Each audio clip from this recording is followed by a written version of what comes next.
Application বানাচ্ছি এটার উপরে, কেউ এটাকে ইনফ্রাস্ট্রাকচার লেভেলে ইউজ করতেছি। তো এটার বিহাইন্ড দ্য সিনটা আমরা হচ্ছে আজকে একটু ডিসকাস করব। আর এটা খুবই বেসিক লেভেলের একটা ওয়েবিনার। এটা আমাদের টার্গেট পিপুল কিন্তু হচ্ছে যারা ধরেন ফ্রেশার বা ইউনিভার্সিটিতে পড়াশোনা করতেছে, এই টাইপের কিন্তু অডিয়েন্স টার্গেট কিন্তু এটা। সেই ধরনের অডিয়েন্সকে টার্গেট করে আজকের এই ওয়েবিনারটা আসলে তৈরি করা। কারণ আমাদের যে জিনিসটা হয় আর কি বিশ্ববিদ্যালয় পর্যায়ে, আমাদের দুইটা টপিকস খুবই নেগলেক্টেড হয় এবং এটাকে খুব ভালোভাবে পড়ানো হয় না, বোঝানো হয় না। এক নাম্বার হচ্ছে অপারেটিং সিস্টেম, দুই নাম্বার হচ্ছে এই যে আমাদের নেটওয়ার্কিংটা।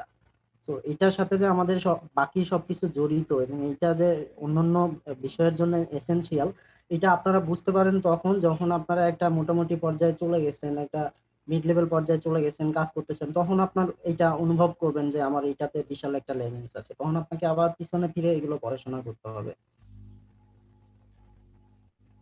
তো এটা আমি আজকে চেষ্টা করব আপনাদের একটা অ্যাবস্ট্রাক্ট ধারণা দেওয়ার জন্য যে বিহাইন্ড দ্য সিন এগুলো কিভাবে কাজ করতেছে, এই টেকনোলজি গুলো কিভাবে ম্যানেজ করা হচ্ছে।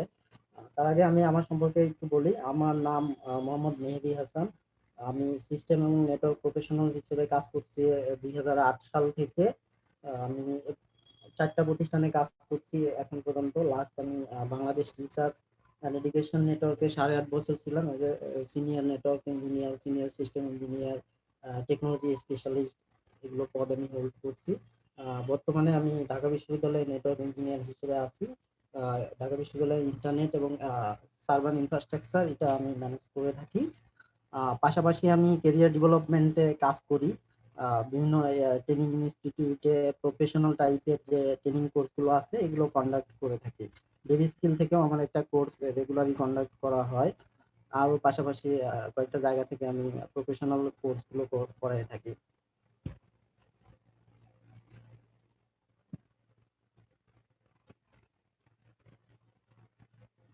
তো প্রথমে আমরা হচ্ছে দেখবো যে ইভলিউশন অফ ইন্টারনেট। আমরা যে আজকে ইন্টারনেটটা ইউজ করতেছি এটা আসলে শুরুর দিকে নিয়ে যদি আমরা কথা বলি, একটা সময় আমাদের কিন্তু কমিউনিকেশনের একমাত্র মাধ্যম ছিল হচ্ছে যে আমরা ম্যানুয়াল সিস্টেমে, আমাদের যেমন এই যে পোস্ট অফিস মাধ্যম ছিল, এই মাধ্যমে আমরা কিন্তু কমিউনিকেশনটা করতাম, চিঠিপত্র আদান প্রদান করতাম। তো আমরা যদি ফার্স্ট এই ইলেকট্রনিক্স কমিউনিকেশন দেখি, তো ফার্স্ট আমরা হচ্ছে যে টেলিগ্রাফ এই যন্ত্রটা ইউজ করতাম, যেটা কম সময়ে এক জায়গা থেকে আরেক জায়গায় হচ্ছে টেক্সট পাঠানো যাইতো। এটা ছিল 1836 সালের দিকে। তারপরে যদি আমরা দেখি, তারপরে আসলো আমাদের হচ্ছে ভয়েস কমিউনিকেশন। আচ্ছা, সব আমার কথা কি শুনতে পাচ্ছেন না কেউ? জি শোনা যাচ্ছে, শোনা যাচ্ছে ভাইয়া। জি কথা কি শোনা যাচ্ছে, মাঝে মধ্যে ক্লিয়ার না আর কি, মাঝে মধ্যে শোনা যাচ্ছে কথা? হ্যাঁ শোনা যাচ্ছে। দুই তিনজন বলছে যে কথা খুব আস্তে শোনা যাচ্ছে। মাঝে মধ্যে ভাইয়া সমস্যা হয়। আচ্ছা, সেকেন্ডলি আমাদের মানে এই কমিউনিকেশনের সেকেন্ড ফেজে গিয়ে আমরা পেলাম হচ্ছে ভয়েস কমিউনিকেশনের জন্য আমরা টেলিফোন পেলাম আর কি। টেলিফোনের মাধ্যমে আমরা ডাইরেক্টলি একজনের আরেকজনের সঙ্গে কথা বলতে পারতাম। এটারও ইভ্যালুয়েশন আছে যে টেলিফোনটাই এখন কিন্তু একদম সবকিছু কি মার্জ হয়ে গেছে। ভয়েস কমিউনিকেশন, ডাটা কমিউনিকেশন সবকিছু একদম মার্জ হয়ে গেছে, যেটা আমরা স্মার্টফোনে বর্তমানে ইউজ করতেছি। কিন্তু আমরা যদি অতীতে ফিরে যাই, এটাই ছিল আমাদের হচ্ছে সেকেন্ড ইলেকট্রনিক্স কমিউনিকেশন। সো এটা আসার পরে এটা কিন্তু ওয়ার্ল্ড ওয়াইড গ্রো করে। ওয়ার্ল্ড ওয়াইড ধরেন টেলিকম সিস্টেমটা এস্টাবলিশড হয় এবং এই টেলিফোনের মাধ্যমে বিভিন্ন জায়গায় সরাসরি কথা বলা যায়। কিন্তু ওইটারও কিন্তু ওই সময় যদি ফোকাস করি আমরা, ওই সময় কিন্তু ডাইরেক্টলি এই যে আমাদের কিন্তু ডিজিটাল টেলিফোন যেটা আমরা এই বর্তমান যুগে ইউজ করি, ব্যাপারটা কিন্তু ওই সময় এরকম ছিল না। ওই সময় একটা চ্যানেল দিয়ে একটা কমিউনিকেশনই করা যেত, কমিউনিকেশন টাইপটা একটু ভিন্ন ছিল। তো তারপরে যেইটা আসলো টেলিফোনের পরবর্তীতে, এটা একটা প্রজেক্ট হাতে নেয় হচ্ছে, এটা কিন্তু ইউএস এর একটা project, defence advance research project agency. এটা ইউএস মিলিটারির একটা প্রজেক্ট, যাদের এইমটা থাকে হচ্ছে যে এমন কিছু হচ্ছে ডেভেলপ করা যে এই ম্যানুয়াল প্রসেস গুলোকে এলিমিনেট করে অটোমেটিক কোনো কিছু হচ্ছে ইভ্যালুয়েট করা যায় কিনা, যেটা আপনার অটোমেটিক্যালি এই ডাটা কমিউনিকেশন, ভয়েস কমিউনিকেশন, আরো আদার্স যে এগুলো আছে। ইন দা মিন টাইম তো আমাদের হচ্ছে কম্পিউটার তো তখন আবিষ্কার হয়ে গেছে। পার্সোনাল কম্পিউটার ছিল না, কিন্তু এই যে রিসার্চ পারপোসে এগুলো ছিল আর কি। তো এই ডাটাগুলো কিভাবে ইন্টারচেঞ্জ করা যায়, এই উদ্যোগ নিয়ে এই প্রজেক্টটা হাতে নেওয়া। তো এই প্রজেক্টেরই পরবর্তী জেনারেশন হচ্ছে এইটা ARPANET, advance research project agency network. মানে ওই ওই প্রজেক্টের অনেকগুলো ধরনের কম্পোনেন্ট ছিল, কাজকর্ম ছিল। তার মধ্যে একটা কম্পোনেন্ট হচ্ছে এইটা অ্যারপানেট। তো অ্যারপানেটের মেইন এটাই ছিল হচ্ছে যে এই নেটওয়ার্ক এস্টাবলিশ করা, যেটার ধারাবাহিকতায় হচ্ছে অক্টোবর 29, 1969 এই অ্যাট ফার্স্ট প্রথম হচ্ছে দুইটা কম্পিউটারের মাধ্যমে কমিউনিকেশন করা হয়। একটা ছিল হচ্ছে আপনার স্ট্যানফোর্ড, আর একটা হচ্ছে এই ইউনিভার্সিটি অফ ওকলাহোমা, এই লস অ্যাঞ্জেলেস। এই দুটা ইউনিভার্সিটির মধ্যে ডাটা পাঠানো হয়, এবং এই ডাটা পাঠানো যে মেসেজটা পাঠানো হয়, মেসেজটা ছিল হচ্ছে লগ ইন। আপনার ফাইভ ডিজিটের একটা মেসেজ, বাট এটা দুইটা ডিজিট যাওয়ার পরে, এবং এটা যখন পাঠানো হচ্ছিল, ওই আপনি যে ছবিটার দিকে একটু খেয়াল করলে দেখতে পারেন যে একজন হচ্ছে টেলিফোনে কথা বলতেছে, মানে দুই পাশে দুইজন হচ্ছে টেলিফোনে কমিউনিকেট করতেছিল, এবং একজন এই ডাটাটা ট্রান্সফার করতেছিল। তো যে পাঠাচ্ছিল সে বারবার জিজ্ঞেস করতেছিল, যে প্রথমে যখন এল পাঠাইছে জিজ্ঞেস করছে যে এলটা পাইছে কিনা, বলছে পাইছে। তারপরে হচ্ছে যখন ও পাঠাইছে তখন বলছে যে হ্যাঁ তারা ওটা রিসিভ করছে, কিন্তু জি পাঠানোর পরে এই পুরো সিস্টেমটাই কিন্তু হচ্ছে ক্র্যাশ করে। সো এটাই ছিল ফার্স্ট যে একটা কম্পিউটার নেটওয়ার্ক ইউজ করে এক প্রান্ত থেকে আরেক প্রান্ততে হচ্ছে ডাটা পাঠানো।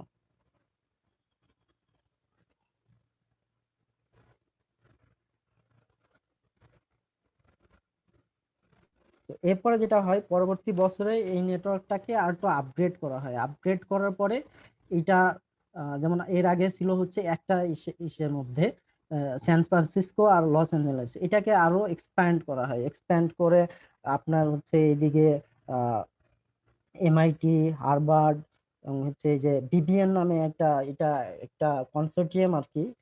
এটা যে এই যে ইন্টারফেস মেসেজ প্রোটোকল, আইএমপি, এরা হচ্ছে এটাই ডিপ্লয় করে আর কি। এটা এই প্রোটোকলটা ছিল এরকম, ওই যে মেইন ফ্রেম, তো ওই যুগে তো মেইন ফ্রেম ছাড়া কম্পিউটার ছিল না, তো মেইন ফ্রেম কম্পিউটার গুলোকে রিমোটলি কিভাবে হচ্ছে কন্ট্রোল করা যায়, এটা জন্য মানে রিমোট টার্মিনাল গুলো ইন্ট্রোডিউস করার জন্য এই এই প্রোটোকলটা ইন্ট্রোডিউস করা হয়, আইএমপি।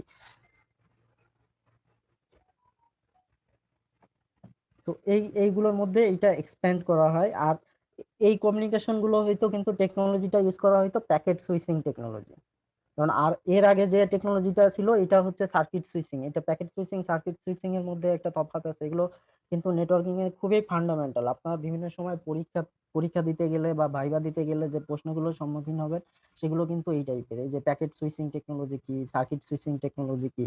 কারণ সার্কিট সুইচিং টেকনোলজি হচ্ছে আপনার একটা টার্মিনাল থেকে ধরেন আরেকটা টার্মিনালে আপনি কমিউনিকেট করবেন, এই কমিউনিকেশনের মধ্যে আপনার একটা অ্যাক্টিভ সার্কিট লাগবে। এটাকে যদি আমরা এক্সাম্পল দেই, যেমন এই যে আমাদের ইলেকট্রিক সিগন্যাল গুলো, যে আমরা যে একটা বাল্ব জ্বালাবো, বাল্ব জ্বালাইতে গেলে কি হবে, তো বিদ্যুৎ যদি 2 সেকেন্ডের জন্য না আসে, ওই 2 সেকেন্ড কি ওই বাল্বটা জ্বলবে? এই বাল্বটা কিন্তু জ্বলবে না, ওই 2 সেকেন্ড বন্ধ থাকবে। মানে অ্যাক্টিভ একটা ফ্রিকোয়েন্সি আপনার এইটা সবসময় লাগবে। তো কমিউনিকেশনের ক্ষেত্রে এইটাই ওখানে কাজ করতো, মানে সেন্ডার এবং রিসিভারের মধ্যে অ্যাক্টিভ একটা অবশ্যই তো মিডিয়াম থাকবে, সেটা ইলেকট্রিক হোক, ফাইবার অপটিক হোক অথবা ওয়্যারলেস হোক, দুইটার মধ্যে অ্যাক্টিভ একটা কানেকশন থাকতে হবে।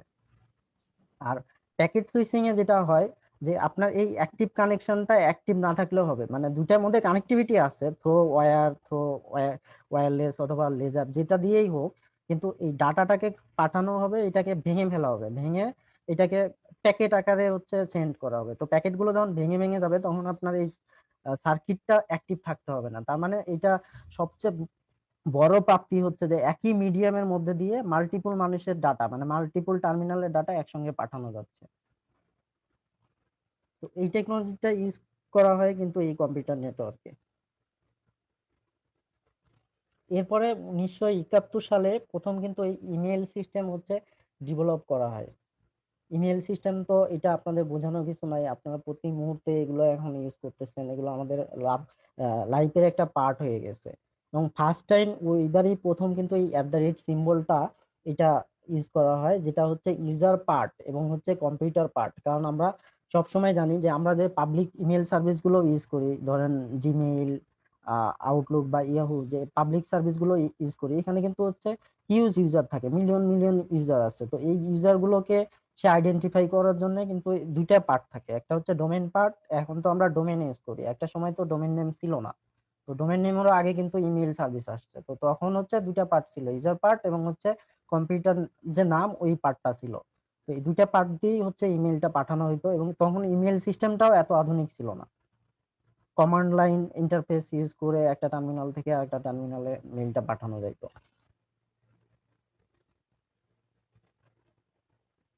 তারপরে যেটা হয়, 1973 সালের দিকে প্রথম কিন্তু হচ্ছে যে ট্রান্স আটলান্টিক, কারণ এর আগে যেটা ছিল পুরোটাই হচ্ছে ইউএস বেস ছিল। মানে ইন্টারনেটের যদি জন্ম সূত্রে কাজ করছে সবাই, সবাই কিছু না কিছু কাজ করছে, কিন্তু ফার্স্ট ইস্টাবলিশমেন্ট যদি আমরা দেখি সেটা হচ্ছে ইউএস স্টেট গুলোর মধ্যে ছিল। তো ফার্স্ট হচ্ছে ইউএস স্টেটের বাইরে যেটা, এই যে ট্রান্স আটলান্টিক, এটা হয় হচ্ছে 1973 সালে, যেটা হয় হচ্ছে ইউনিভার্সিটি কলেজ অফ লন্ডন। আর একটা ইয়া ছিল, সেটা হচ্ছে সুইডেনের সাথে একটা কমিউনিকেশন হয়, সেটা ছিল হচ্ছে আপনার ইসের মাধ্যমে, স্যাটেলাইটের মাধ্যমে, সুইডিশ স্যাটেলাইটের মাধ্যমে এই কমিউনিকেশনটা হয়। তারপরে 1974 সালে কিন্তু আমরা যে আজকে যে এই যে নেটওয়ার্কিং এর যে টেকনোলজিটা আমরা আজকে ইউজ করি, এটার কিন্তু শুরু হয় প্রথমে, মানে শুরু হয় বলতে এটা কিন্তু ইস্টাবলিশমেন্ট না, এটা নিয়ে ধরেন ফার্স্ট হচ্ছে এই প্রপোজাল পাবলিশড হয় হচ্ছে 1974 সালে, সেটা হচ্ছে টিসিপি/আইপি। এর আগে ধরেন হচ্ছে এনসিপি নামে একটা ছিল, ওইটার মাধ্যমে আরো বিভিন্ন মাধ্যমে এগুলোকে কন্ট্রোল করা হতো। আজকে আমরা যে মডার্ন নেটওয়ার্ক টেকনোলজি ইউজ করি, ব্যাপারটা কিন্তু শুরুর দিকে এরকম ছিল না। যেমন আজকে আমরা একটা নেটওয়ার্কিং এ ডিভাইস গুলোতে আইপি অ্যাড্রেস কনফিগার করে দিচ্ছি, সুইচিং কনফিগার করতেছি, রাউটিং কনফিগার করে এটাকে এস্টাবলিশ করতেছি, কিন্তু শুরুর দিকে ব্যাপারটা কিন্তু এরকম ছিল না। তো ফার্স্ট হচ্ছে এটার প্রপোজাল পাবলিশ করা হয় হচ্ছে 1974 সালে, যে এই টিসিপি/আইপি এটা মডেলটা কিরকম হবে, এটা কিভাবে কাজ করবে, সেটার উপর বেস করে এটার একটা প্রপোজাল সাবমিট করা হয়। তারপর 1975 সালে হচ্ছে ইমেইল, এই যে যেটা বললাম, ইমেইলের একটা ক্লায়েন্ট অ্যাপ্লিকেশন ডেভেলপ করা হয়। কারণ এর আগে তো হচ্ছে সরাসরি সার্ভার বা টার্মিনাল থেকে এটা পাঠানো হতো, এখানে মানে যে মেইল আসলে রিপ্লে বা একটা মেইলকে ফরওয়ার্ড করা, এরকম কোনো কিছু ছিল না, প্রত্যেকটা মেইল ইন্ডিভিজুয়ালি পাঠাইতে হতো। তো তারপরে এই ফাংশনালিটি গুলো অ্যাড করে বিভিন্ন মেইল ক্লায়েন্ট সফটওয়্যার এটা ইন্ট্রোডিউস করা হয়। এটা দিয়ে আমরা ধরেন মেইল আসলে মেইল বক্সে অ্যাক্সেস করে ওই মেইলের এগেইনস্টে আরেকটা রিপ্লে পাঠানো বা এটা আরেকজনকে ফরওয়ার্ড করা, এই অপশন গুলো আসে আর কি। তারপরে হচ্ছে এই যে পার্সোনাল কম্পিউটারে ইন্টারনেট দেওয়ার জন্য যে মাধ্যমগুলো দরকার ছিল, তার মধ্যে সবচেয়ে বড় একটা মাধ্যম ছিল হচ্ছে এই যে মডেম। কারণ আমাদের দেশেও একটা লম্বা সময় পর্যন্ত হচ্ছে ইন্টারনেট ইউজ করার একমাত্র মাধ্যম ছিল হচ্ছে এই মডেম গুলো, ডায়াল আপ যে মডেম গুলো ছিল, এই মডেম গুলোর মাধ্যমে এই কম্পিউটার থেকে ইন্টারনেট ইউজ করতে হইতো। আজকে হয়তো আমরা আমার বাসা পর্যন্ত আমি অপটিক্যাল ফাইবার কানেকশন পাচ্ছি, অনেক কিছু পাচ্ছি, কিন্তু বাংলাদেশে যখন শুরু হয়েছে এবং এটা একটা লম্বা সময় কিন্তু কন্টিনিউ হয়েছে। তো ফার্স্ট মডেমটা ইন্ট্রোডিউস হয় মানে পার্সোনাল কম্পিউটারের জন্য যে মডেমটা বাজারে আসে সেটা হচ্ছে 1977 সালের দিকে। এবং 1978 সালে হচ্ছে আমরা এই যে মেইলের যে স্প্যাম গুলো এখন পাই, এটা কিন্তু ইন্ট্রোডিউস হয় এট ফার্স্ট হচ্ছে 1978 সালে। মানে প্রথম এরকম একটা মেইল যেটা হচ্ছে যে 600 জনের মতো ইউজারকে পাঠানো হয়, যেটা এজ এ স্প্যাম হিসেবে ডিটেক্ট করা হয়। যে বিভিন্ন মানে কমার্শিয়াল মেইল গুলো, মার্কেটিং মেইল গুলো বা আনসলিসিটেটেড যে মেইল গুলো থাকে, সেগুলো হচ্ছে এই স্প্যাম শুরু হয় আর কি। এখন তো এটা একটা হিউজ পর্যায়ে চলে গেছে। তারপরে এই 1973 সাল, 83 সালে কিন্তু এই টিসিপি/আইপির অ্যাডাপশনটা শুরু হয়। মানে টিসিপি/আইপি প্রোটোকল এটা এস্টাবলিশড হয় এবং এটার অ্যাডাপশনটা শুরু হয়। অ্যাপারেন্টের সমস্ত কম্পিউটার সার্ভার এগুলো আস্তে আস্তে এটার উপরে ট্রান্সলেট হয়। মানে আগে যে তারা টেকনোলজি গুলো ইউজ করতো, এই টেকনোলজি গুলো বাদ দিয়ে কমন একটা প্ল্যাটফর্ম বা কমন একটা এই যে প্রোটোকল স্যুট টিসিপি এবং আইপি, এইটার উপরে আসতে থাকে।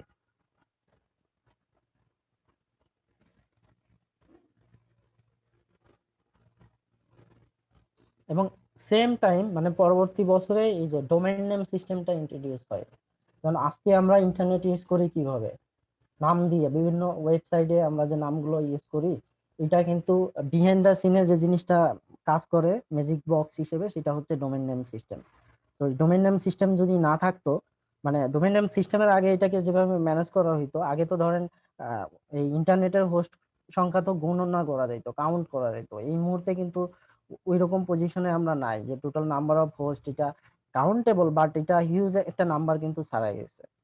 কিন্তু ওই সময় তো এটা মানে খুবই সীমিত আকারে ছিল। তো কোনো একটা হোস্ট ইন্টারনেটে কানেক্ট হইলে এটা একটা ফাইল মেনটেন করা হইতো। আপনারা জানেন কিনা যে আমাদের লিনাক্স বা উইন্ডোজ দুইটা সিস্টেমে হোস্ট ফাইল নামে একটা ফাইল আছে।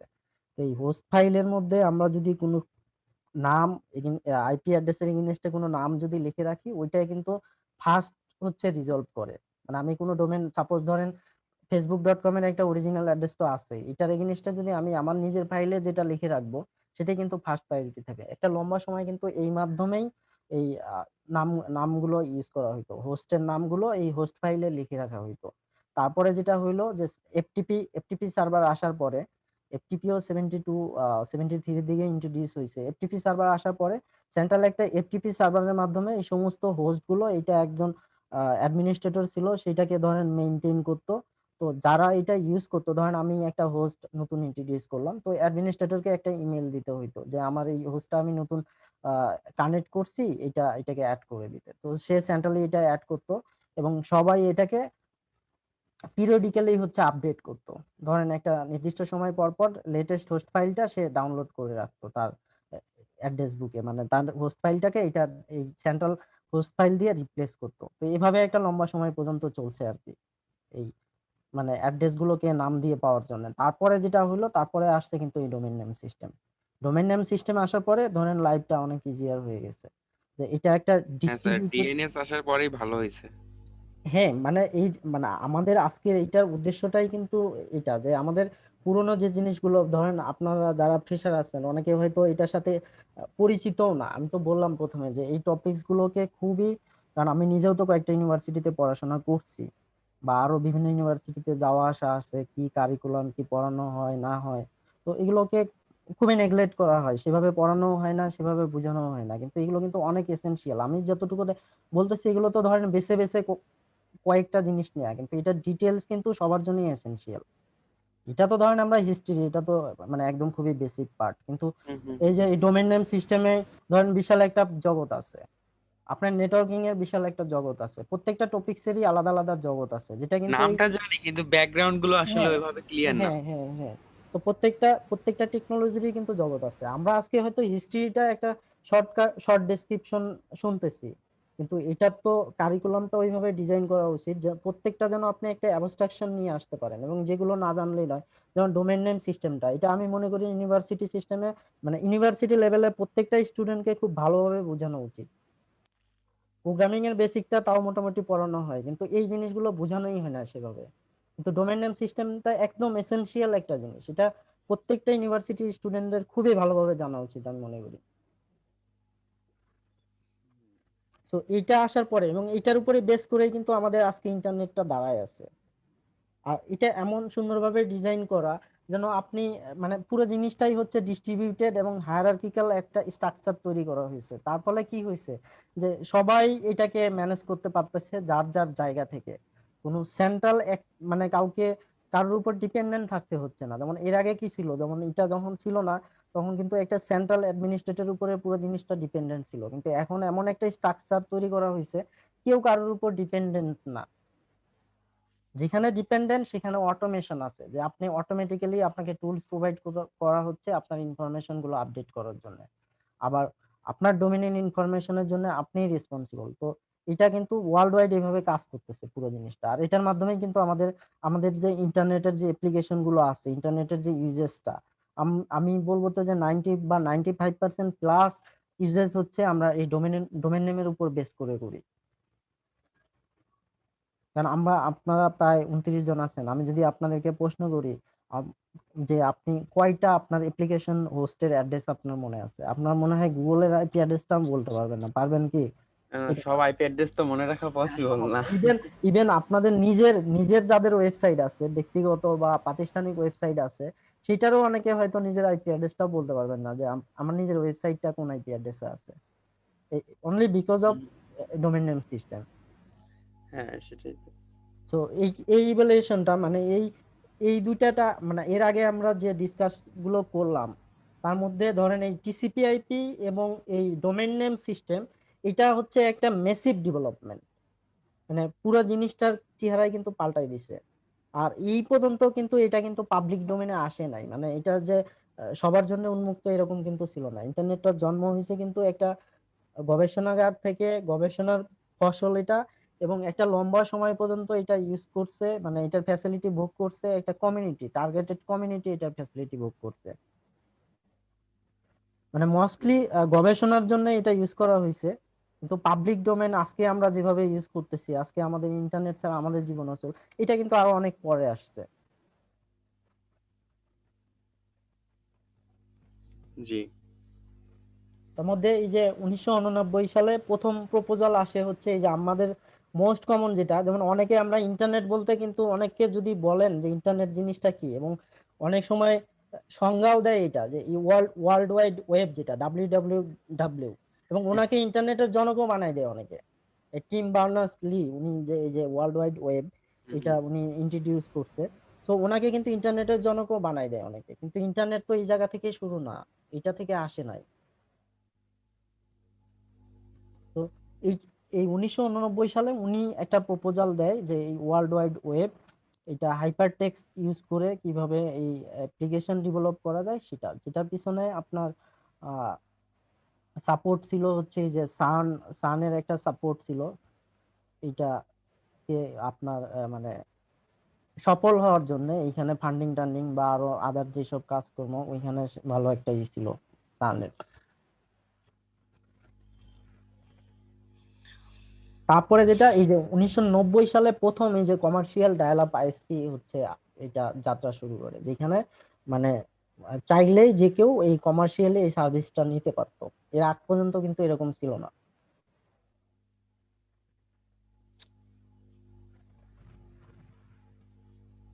আর এই 1990 সালেই আপনার এই ওয়ার্ল্ড ওয়াইড ওয়েবের যেসব প্রোটোকল আছে এইগুলোর কাজ শেষ হয়। এইখানে ধরেন এই যে প্রথমের দিকে তো ইউজ করা হয় হচ্ছে কি HTML, হাইপার টেক্সট মার্কআপ পরে ল্যাঙ্গুয়েজ, যেটা HTTP। সার্ভার হিসেবে সার্ভার সাইডে হচ্ছে HTTP hyper text terminal protocol যেটা। তারপরে হচ্ছে এই যে ইউআরএল, মানে আপনার এই যে ইউআরএলটা যে এটা তো একটা স্ট্যান্ডার্ড হিসেবে ডিফাইন করা যে www হবে, তারপরে www.domain name, www.google.com facebook.com, এটা জাস্ট একটা স্ট্যান্ডার্ড। কারণ আপনারা এখন কিন্তু জানেন যে ডাব্লিউ না দিলেও কিন্তু অ্যাপ্লিকেশন কাজ করে, 100% আসবে। হ্যাঁ। কিন্তু এটা ছিল হচ্ছে একটা জাস্ট হচ্ছে বেস্ট প্র্যাকটিস বা স্ট্যান্ডার্ড, যে আপনি ডাব্লিউ দিয়ে এভাবে হচ্ছে এইটা শুরু করবেন।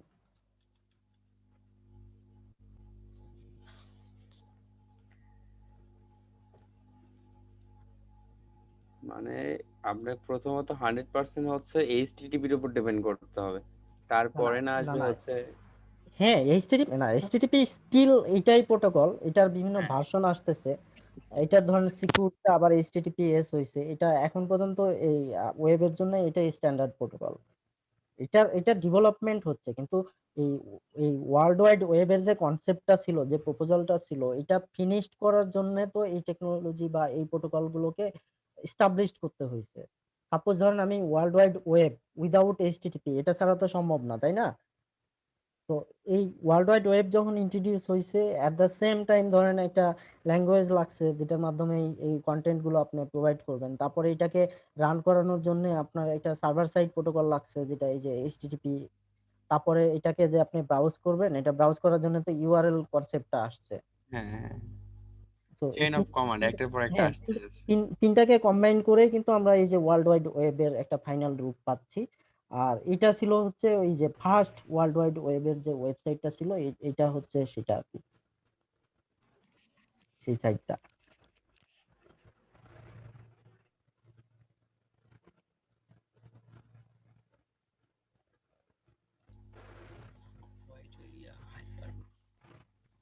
ও, তারপরে 1991-এর দিকে এই যে শার্পিং এর যেসব প্রোটোকল, তারপরে যে কনসেপ্ট, এইগুলো আসতে থাকলো।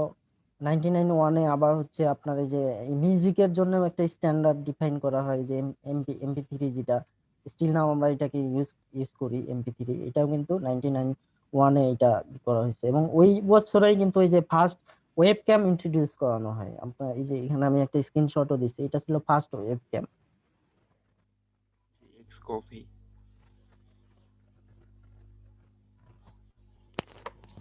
এরপরে এই যে 1993-তে এটা মানে সবার জন্য একটা প্রথম যে ব্রাউজারটা, এটা ছিল এই যে মোজাইক। এই ব্রাউজারটার নাম আমরা আমরা হয়তো নেটস্কেপের নাম জানি, তারপরে পরবর্তীতে যেগুলো আসলো, কিন্তু ফার্স্ট ছিল এটা Mosaic browser, graphical web browser.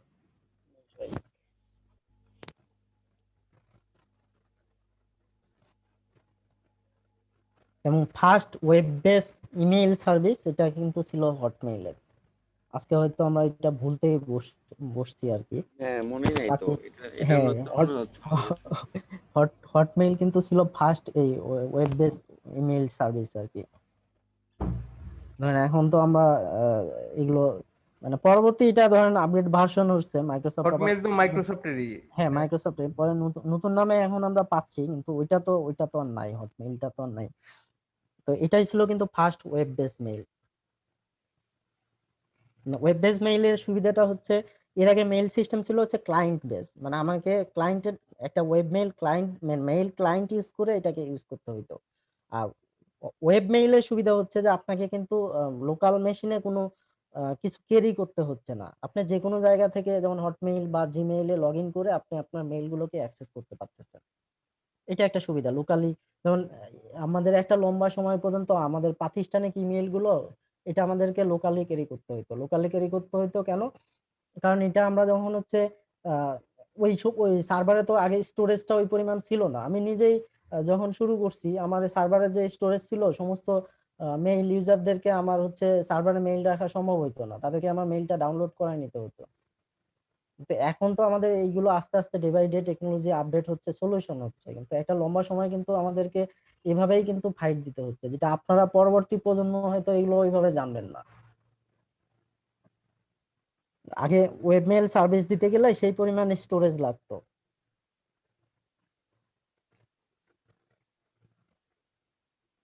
1998 হচ্ছে আমাদের এই যে গুগলের সার্চ ইঞ্জিনের যে যাত্রা, এখন ধরেন এটা তো প্রায় কি বলবো আমাদের মানে আমরা বর্তমানে যদি হচ্ছে অ্যানালাইসিস করি, আমরা দেখবো যে কয়েকটা ভেন্ডরের মাধ্যমে আমাদের পুরা এই ইনফরমেশন টেকনোলজিটাই কিন্তু হচ্ছে কলাপস হয়ে আছে, একদম ভেন্ডর লক হওয়ার মতো। কিছু কিছু জায়গায় যেমন গুগল আছে, তারপরে এই যে মাইক্রোসফট তো ধরেন সার্ভিস কিনতে কিনতে প্রায় আমরা যেসব সার্ভিস ইউজ করি তা অনেকগুলোই কিনে ফেলছে, স্কাইপ কিনে ফেলছে, লিঙ্কডইন কিনে ফেলছে, অনেক কিছু কিনে ফেলছে, গুগল অনেক কিছু নিয়ে নিছে, ফেসবুকের নতুন রাজত্ব তো আছেই। তো আমরা কিন্তু আস্তে আস্তে গুটি কয়েক প্রতিষ্ঠানের মধ্যে কিন্তু বন্দী হয়ে যাচ্ছি। 2001 সালে হচ্ছে উইকিপিডিয়া প্রথম লঞ্চ হয়। তারপর ফেসবুক প্রথমে আসে দা ফেসবুক নাম দিয়ে 2004 সালে। এটা এটা তো আপনারা মোটামুটি জানেনই সবাই, ফেসবুকের হিস্ট্রি জানেন এমন কেউ হয়তো নাই। এটা ইউনিভার্সিটি, এই যে হার্ভার্ড ইউনিভার্সিটি তাদের নিজেদের মধ্যে কোলাবোরেশনের জন্য এটা কিন্তু হচ্ছে করা। এটা ইউনিভার্সিটির প্রজেক্ট ছিল এটা, কিন্তু সেটাই আজকে ধরেন হচ্ছে $1 বিলিয়ন প্রতিষ্ঠান হয়ে গেছে। হ্যাঁ, এবং আমাদের আমাদের জীবনের সবকিছু নিয়ে নিছে, এমন কিছু নাই যে ও নিয়ে বাকি রাখছে। এই যে 2 দিন বন্ধ ছিল মনে হয় আমরা সে প্রান্তিক ভাষা স্কুল থেকে ই করেছে, প্রান্তিক কলেজ থেকে মাল্টি।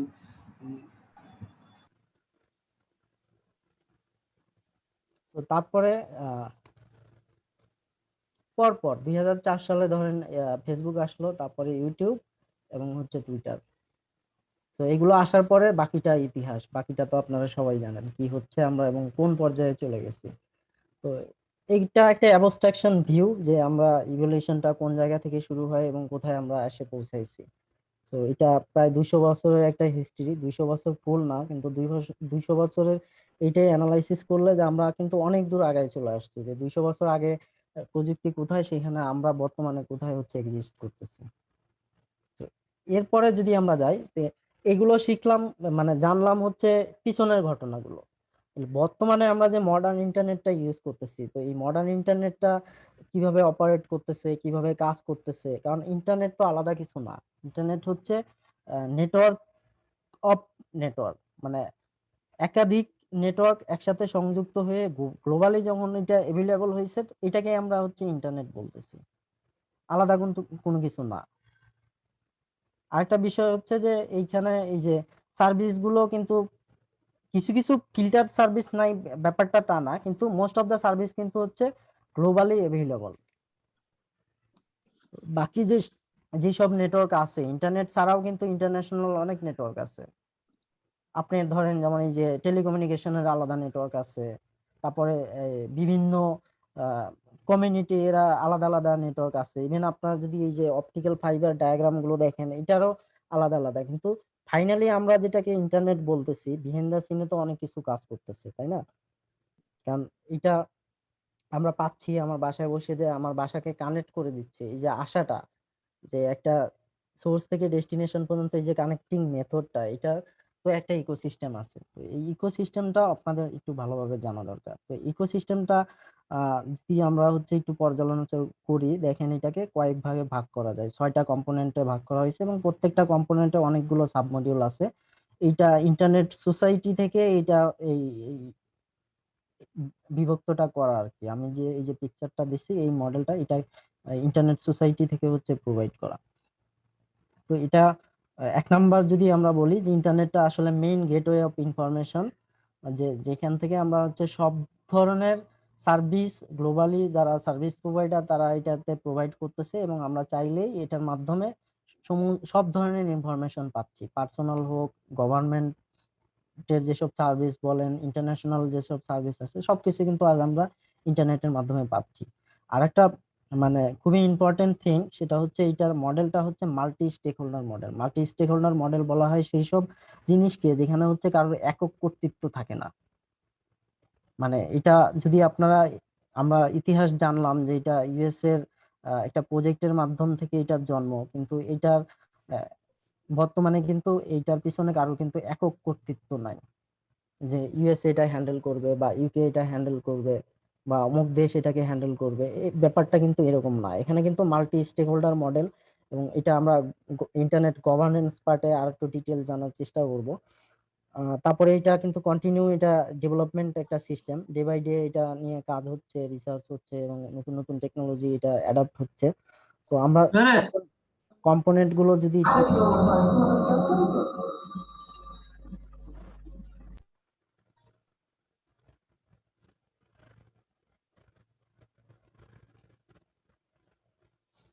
একটু দেখেন, এক নাম্বার প্রথমে উপরের দিকে রাখা হয়েছে যেটা, সেটা হচ্ছে নেমিং অ্যান্ড অ্যাড্রেসিং। এটা কিন্তু সবচেয়ে ভাইটাল পার্ট। কারণ এই যে নেটওয়ার্কিং আমরা বলতেছি, নেটওয়ার্কিংটা আসলে কাজ করে কিভাবে? একটা কম্পিউটার আর একটা কম্পিউটারের মাধ্যমে, কম্পিউটার নেটওয়ার্কিং এর মাধ্যমে কানেক্ট হয়। এটার জন্য আমরা আগেও বলছি যে এটা হচ্ছে টিসিপি/আইপি নামে একটা প্রোটোকল এখানে ইউজ করা হয়। আর টিসিপি/আইপি প্রোটোকল ইউজ করতে হলে আমাদের এখানে এক ধরনের অ্যাড্রেসিং লাগে, যে অ্যাড্রেসিংটাকেই আমরা আইপি অ্যাড্রেসিং বলি। তো এই আইপি অ্যাড্রেসিং এরও আমাদের হচ্ছে দুইটা পার্ট থাকে। যেমন আমরা লোকালি, একটা লোকাল অর্গানাইজেশন বা লোকালি, ধরেন আমার বাসা বা শিক্ষা প্রতিষ্ঠান, এগুলো লোকাল ল্যাবের মধ্যে যে নেটওয়ার্কিং গুলো আমরা করি, এটা আমরা এক ধরনের অ্যাড্রেস ইউজ করি, যেটাকে আমরা প্রাইভেট আইপি অ্যাড্রেস বলি, যেটা আমরা সবাই নিজেরা নিজেদেরকে পাইলেই হয়েছে। কারণ এখানে আমরা চাই না যে আমাদের নিজেদের রিসোর্স গুলো বাইরে থেকে অ্যাক্সেস করা যায়। কিন্তু বাইরে থেকে অ্যাক্সেস করাইতে হইলে, যেমন আমরা বিভিন্ন ওয়েবসাইট গুলো অ্যাড্রেস অ্যাক্সেস করি বা অ্যাপ্লিকেশন অ্যাক্সেস করি, তো এটা গ্লোবালি অ্যাক্সেস করতে হইলে অবশ্যই আমাকে একটা পাবলিক সার্ভারে এটাকে হোস্ট করতে হবে। এটা পাবলিক সার্ভারটা আমার নিজের কাছেও থাকতে পারে, কোনো হোস্টেড সার্ভিস যারা প্রোভাইড করে তাদের কাছেও থাকতে পারে। তো এই পাবলিক সার্ভার করতে গেলে বা পাবলিক সার্ভিস দিতে গেলে অবশ্যই আমাদেরকে যে অ্যাড্রেসিংটা লাগবে সেটাকে আমরা বলি পাবলিক অ্যাড্রেসিং বা পাবলিক আইপি। এখানে কিন্তু আমাদের একটা মিস কনসেপ্ট আছে, সেটা হচ্ছে আমরা যেমন এই যে প্রাইভেট আইপি বলি, আবার আরেকটা বলি real IP. Actually real IP বলে কোনো আইপি নাই, সব আইপি রিয়েল আইপি। কারণ সব আইপি যদি রিয়েল আইপি না হইতো, আইপি দিয়ে একটা হোস্টের সাথে আরেকটা হোস্টের কখনো কমিউনিকেট করা যেত না। মানে এটা একটা কমন টার্মস হয়ে গেছে, আমরা সচরাচর সবসময় মৌখিক ভাবে বলি, যে আমরা বলি যে প্রাইভেট আইপি আর একটা হচ্ছে real IP. Actually real IP বলে কোনো আইপি নাই, সমস্ত আইপি তো রিয়েল আইপি, তাই না? ফেক আইপি, কোন আইপি ফেক হলে তো কমিউনিকেশনই হবে না। স্যার এটা কি ইউনিক আইপি, মানে ইউনিক আইপির জন্য না, রিয়েল আইপি বলা প্রত্যেকটা, হয়? না না, রিয়েল যেটা বলেন, রিয়েল বলতে আমরা কি বুঝি? সত্যিকারের আইপি। তো আপনার সত্যিকারের আইপি, ফেক আইপি বলে কোনো আইপি আছে? Private IPO IP address, public IPO IP address, কিন্তু ইউজেসটা হচ্ছে ভিন্ন। এটা আমি যখন নেটওয়ার্ক ডিজাইন করব, ডিজাইন করার সময় এটার ইউজেসটা হচ্ছে ভিন্ন। আমি লোকালি যে নেটওয়ার্কটা এস্টাবলিশ করতেছি সেটাকে আমরা চেষ্টা করি, কারণ আইপি অ্যাড্রেসের তো এটা হচ্ছে আপনার 32 বিটের একটা অ্যাড্রেস, IPv4 যদি আমি স্পেসিফিক্যালি বলি। কারণ একটা লম্বা সময় এখন পর্যন্ত তো আমরা এটার উপরে এখনো ডিপেন্ডেন্ট, আমরা তো কমপ্লিটলি এটা মানে আপডেট ভার্সনে আপগ্রেড হইতে পারি নাই। তো সমস্ত হোস্টকে যদি আমরা এই মানে এই পাবলিক আইপি দিয়ে কানেক্ট করতে যাই, আমাদের আইপি অ্যাড্রেস কিন্তু আরো 20 বছর আগেই শেষ হয়ে যাইতো। তো এই জন্য এখানে মডেলটা ডিফাইন করা হয়েছে ওইভাবে, যে আপনার লোকাল স্পেসে আপনি যে অ্যাড্রেসটা ইউজ করবেন, প্রাইভেট আইপি স্পেস যেটা আমরা বলি, তো এটা ইউজ করলে কি হচ্ছে, যে এটা এক অর্গানাইজেশন আরেক অর্গানাইজেশনে এটা পাঠাইতে পারতেছে না। এটা ধরেন যে টেকনোলজি দিয়ে এইগুলো ডিস্ট্রিবিউট করা হয়, রাউটিং টেকনোলজিতেই এটা ব্লক করে দেওয়া আছে। কারণ রাউটিং এ দুই ধরনের রাউটিং টেকনোলজি আছে, একটা ইন্টার অর্গানাইজেশন আর একটা হচ্ছে মানে ইন্ট্রা অর্গানাইজেশন, আর একটা হচ্ছে ইন্টার অর্গানাইজেশন। মানে আপনার নিজের অর্গানাইজেশনের মধ্যে যে রাউটিং প্রোটোকল গুলো ইউজ করবেন সেটা এক ধরনের, আর আপনি যখন ভিন্ন অর্গানাইজেশনের মধ্যে এই নেটওয়ার্ক এস্টাবলিশ করবেন সেটা প্রোটোকল গুলো আরেক ধরনের।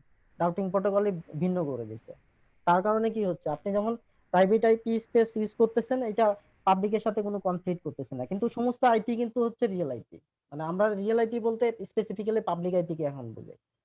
এটা আমাদের একটা মানে মিসকনসেপ্ট আর কি।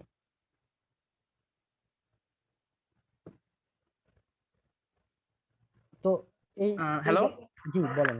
আচ্ছা স্যার, অনেক আইএসপির লিফলেটে দেখা যায় যে বলা হয় যে রিয়েল আইপি না না, এটা এত। শোনেন, একটা বিষয় হচ্ছে কি, একটা ভুল জিনিস যদি সবার মধ্যে এস্টাবলিশড হয়ে যায়, এটাই কিন্তু হুম, সঠিক হয়ে যায়, তাই না? আচ্ছা, ওনারা রিয়েল আইপি দিয়ে যেটা বোঝায় আর শেয়ার আইপি দিয়ে যেটা বোঝায়, আসলে মানে রিয়েল আইপি যেটা বোঝায় ওটার এক্সট্রা বেনিফিট কি দেয়? রিক্সটা বেনিফিট না, রিয়েল আইপি দিয়ে আমরা পাবলিক আইপি কেই বুঝাই আর কি। আমাদের দেশে আমরা এটা দিয়ে পাবলিক আইপি কেই বুঝি। পাবলিক আইপি রিয়েল আইপি মানে পাবলিক আইপি যেটা বলবো সেটা মনে হয় সব যে কোনো জায়গা থেকে না অ্যাক্সেস না, করা যায়। পাবলিক আইপি হচ্ছে আপনার ইন্টারনেটের সাথে অ্যাক্টিভ কানেকশন। অ্যাক্টিভ কানেকশন মানে যেমন আমরা যে বাসায় যে কানেকশন গুলো ইউজ করি, এটা হচ্ছে আমি সমস্ত হোস্টকে অ্যাক্সেস করতে পারি, কিন্তু আমাকে কেউ অ্যাক্সেস করতে পারবে না। বুঝতে পারছেন? এটা হচ্ছে প্রাইভেট আইপি দিয়ে যখন আমি ইন্টারনেটে যাই, মাঝখানে একটা মিডিয়া লাগে, সে আমাকে ট্রান্সলেট করে দেয়। মানে আপনি কোনো হোস্টকে কমিউনিকেট করতে গেলে অবভিয়াসলি আপনাকে একটা পাবলিক আইপির হেল্প নিতে হবে। তো তো এই পরিমাণ পাবলিক আইপি তো নাই যে সবাইকে দিবে, এই জন্য মাঝখানে একটা মাধ্যম আছে, টেকনোলজি আছে, যেটা আপনার প্রাইভেট আইপি অ্যাড্রেস স্পেসকে ট্রান্সলেট করে দিচ্ছে। কিন্তু এই net net network address translate যে টেকনোলজিটা আছে সেটা কিন্তু, এটাতে সুবিধা হচ্ছে কি, দেন একটা আইএসপি একটা আইপি দিয়ে সে 10,000 বা 20,000 ইউজারকে ট্রান্সলেট করতে পারতেছে। কিন্তু সেই মানে তুলনামূলক ভাবে যদি সবাইকে যদি সে, এই যে আপনারা যেটা বলতেছেন রিয়েল আইপি, এটা যদি দিতে যায় তাহলে সবাইকে দিতে হবে, ওই পরিমাণ আইপি তো সবার নাই। আচ্ছা, একবার আমি আর আমার ফ্রেন্ড একই আইপি থেকে লাইনে ছিলাম, বাট আমি যখন আমার গুগল সার্চ দিলাম মাই আইপি লিখে, একটা আইপি অ্যাড্রেস শো করে, এবং ও যখন মাই আইপি লিখে সার্চ দিতে সেম আইপি অ্যাড্রেস শো করছিল। বাট হ্যাঁ, এই যে আমার আর ওর যে সে- আইপি অ্যাড্রেস সেম হচ্ছে, এটা কি কনফ্লিক্ট হয় না আইপি অ্যাড্রেসে? না না না না, এইটাই তো শেয়ার্ড বললাম। লাইন হইলে শুধু 2 জন না, আপনারা যদি 10 জন নিতেন তাহলে শেয়ার্ড লাইন হইলে ওই একটা আইপি শো করতো। 10 জনকে একটাই, 10 জন না, আমি তো বললাম 10,000 মানুষকেও যদি আপনি জি, জি, একটা জি। আইপি দিয়ে নেট করেন, ওই 10,000 মানুষ ওই একই আইপি দিয়ে যাবে। তখন আমি যেটা যখন দিয়ে সার্চ নেটিং করি, হচ্ছে সেটাই শো করবে। তখন মানে ইন্টারনেট কিভাবে বুঝবে যে এটা আমি কে রিকোয়েস্ট করছে? ইন্টারনেট বুঝবে ওই যে যেটা আপনি পাচ্ছেন, আপনার এই অ্যাড্রেস বারে যেটা পাচ্ছেন, মানে যে শো মাই আইপি দিলে যেটা দেখাচ্ছে, ইন্টারনেট বুঝবে ওই আসছে। এই জন্যই তো ধরেন কোনো একটা ইউজার যদি কম্প্রোমাইজ হয়, ওনার ওই একটা থেকে যদি স্প্যামিং বা আরো আদার্স রিলেটেড কিছু হয়, কারণ এটা কিন্তু কমন একটা প্রবলেম ছিল একটা লম্বা সময় পর্যন্ত, যে ইমেল যাইতো না। আপনি ইন্টারনেট ইউজ করে আপনার বাসা থেকে ইমেল যাইতো না, যখন ইমেল শুধু যে ক্লায়েন্ট ইউজ করে ইমেল পাঠানো হইতো, ওয়েব মেল ছিল না, ওয়েব মেল থাকলেও সীমিত আকারে থাকতো। এই প্রবলেমটা কমন ছিল, এখনো কমন। অনেক অনেক সময় দেখবেন যে আপনার এই আইপি অ্যাড্রেসের জন্য আপনি অনেক সার্ভিস পাচ্ছেন না, কারণ 1,000 মানুষ বা 2,000 মানুষ যখন কমন একটা আইপি অ্যাড্রেস ইউজ করতেছে, ওই আইপি ডেফিনেটলি কোনো না কোনো অকারেন্স ওই আইপি দিয়ে হবে।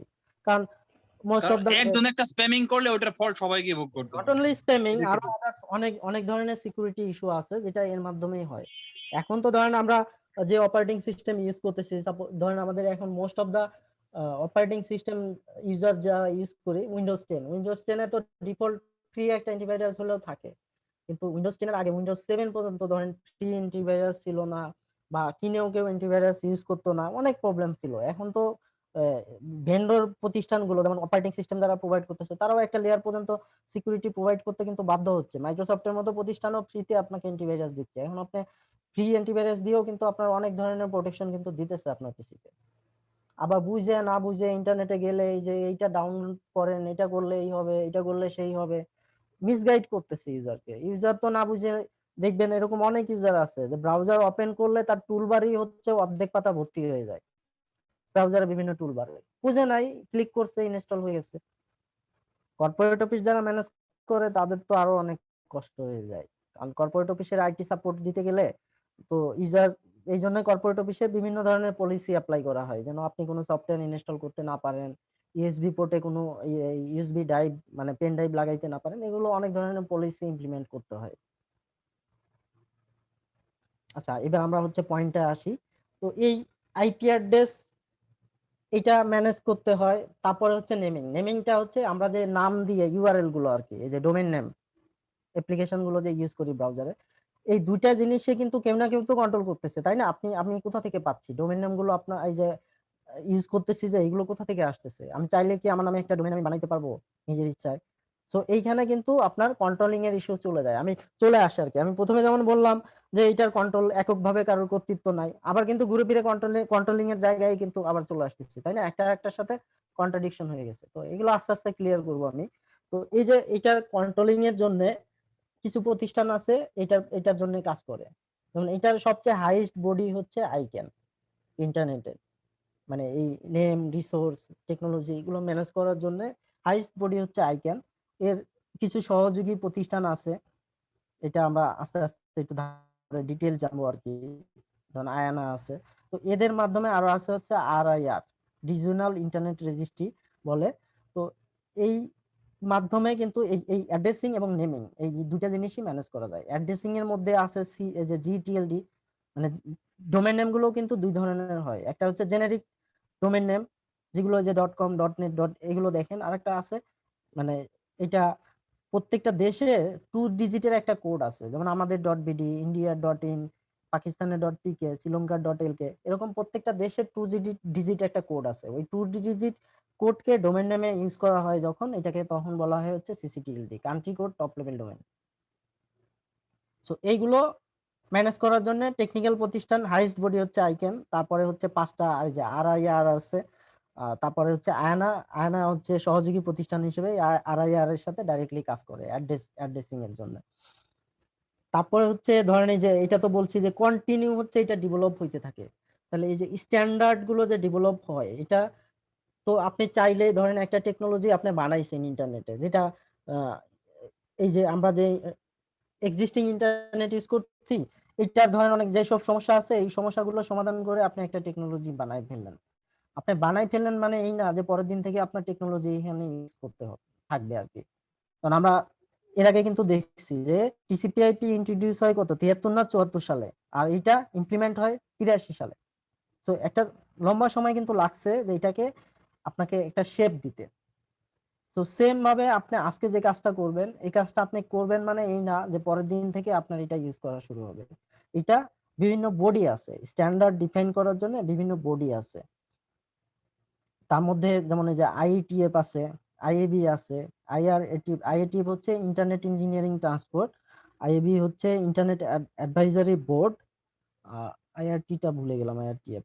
তারপরে যে W3C এটা হচ্ছে ওয়েবের যে সব টেকনোলজি আছে এইগুলোর স্ট্যান্ডার্ড ডিফাইন করে W3C। আর এই যে আইটিইউ ইন্টারন্যাশনাল টেলিকমিউনিকেশনের জন্য এটা ওই টাইপের আরেকটা আছে, এটা এখানে কোনো কারণে হয়তো বাদ গেছে, IEEE আপনারা নাম শুনবেন। IEEE হচ্ছে মানে ওটা হার্ডওয়্যার নিয়ে কাজ করে, তো এই জন্য এখানে লেখা নাই। মানে এই যে যেসব হার্ডওয়্যার গুলো আছে, যেমন আমরা এই যে ওয়াইফাই এর বিভিন্ন স্ট্যান্ডার্ড দেখি, এই ওয়াইফাই এর স্ট্যান্ডার্ড গুলো কিন্তু হচ্ছে IEEE থেকে হচ্ছে ডিফাইন করা, মানে হার্ডওয়্যার রিলেটেড যেসব স্ট্যান্ডার্ড এগুলো IEEE থেকে ডিফাইন করা থাকে।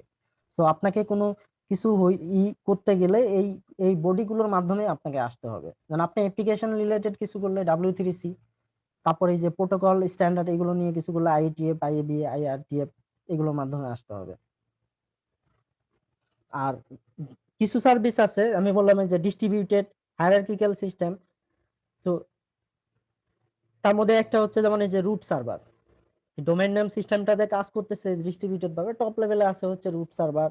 তারপরে এই যে বিভিন্ন নেটওয়ার্ক অপারেটর গ্রুপ আছে, যেমন আমাদের বাংলাদেশে আছে, এরকম প্রত্যেকটা দেশে একটা নেটওয়ার্ক অপারেটর গ্রুপ আছে, যে বাংলাদেশে যারা ইন্টারনেট সার্ভিস প্রোভাইড করতেছে বা নেটওয়ার্ক সার্ভিস প্রোভাইড করতেছে তাদের মিলে একটা কমিউনিটি গ্রুপ আর কি। সো এরকম আবার রিজিওনাল কমিউনিটি গ্রুপ আছে, ধরেন আমাদের এশিয়া, সাউথ এশিয়া এরকম হচ্ছে কমিউনিটি আছে যারা এই একে অপরের সাথে কানেক্টেড থেকে এটা কাজ করে। কারণ এই টেকনোলজি গুলো তো ডে বাই ডে আপডেট হচ্ছে, আর এই টেকনোলজি গুলো কিন্তু মানে এইটার অ্যাওয়ারনেস বা ট্রেনিং এগুলো আপনি কোথা থেকে পাবেন, নতুন জিনিসগুলো আসতেছে। তো এটা ডিস্ট্রিবিউটেড ভাবে ওইভাবেই কিন্তু কাজগুলো হচ্ছে। তারপরে যে ইন্টারনেট এক্সচেঞ্জ পয়েন্ট যেটা, যেমন আজ আমাদের কি হয়, আমরা ইউটিউবে যে স্পিড পাই বা অন্যান্য যেসব সার্ভিসে যে স্পিড পাই, ওই স্পিডটা কি আমি হচ্ছে এই কানাডার একটা ওয়েবসাইট ব্রাউজ করতে গেলে বা ইউএস এর একটা কন্টেন্ট সার্ভিস নিতে গেলে সেই স্পিডটা কি আমরা পাই?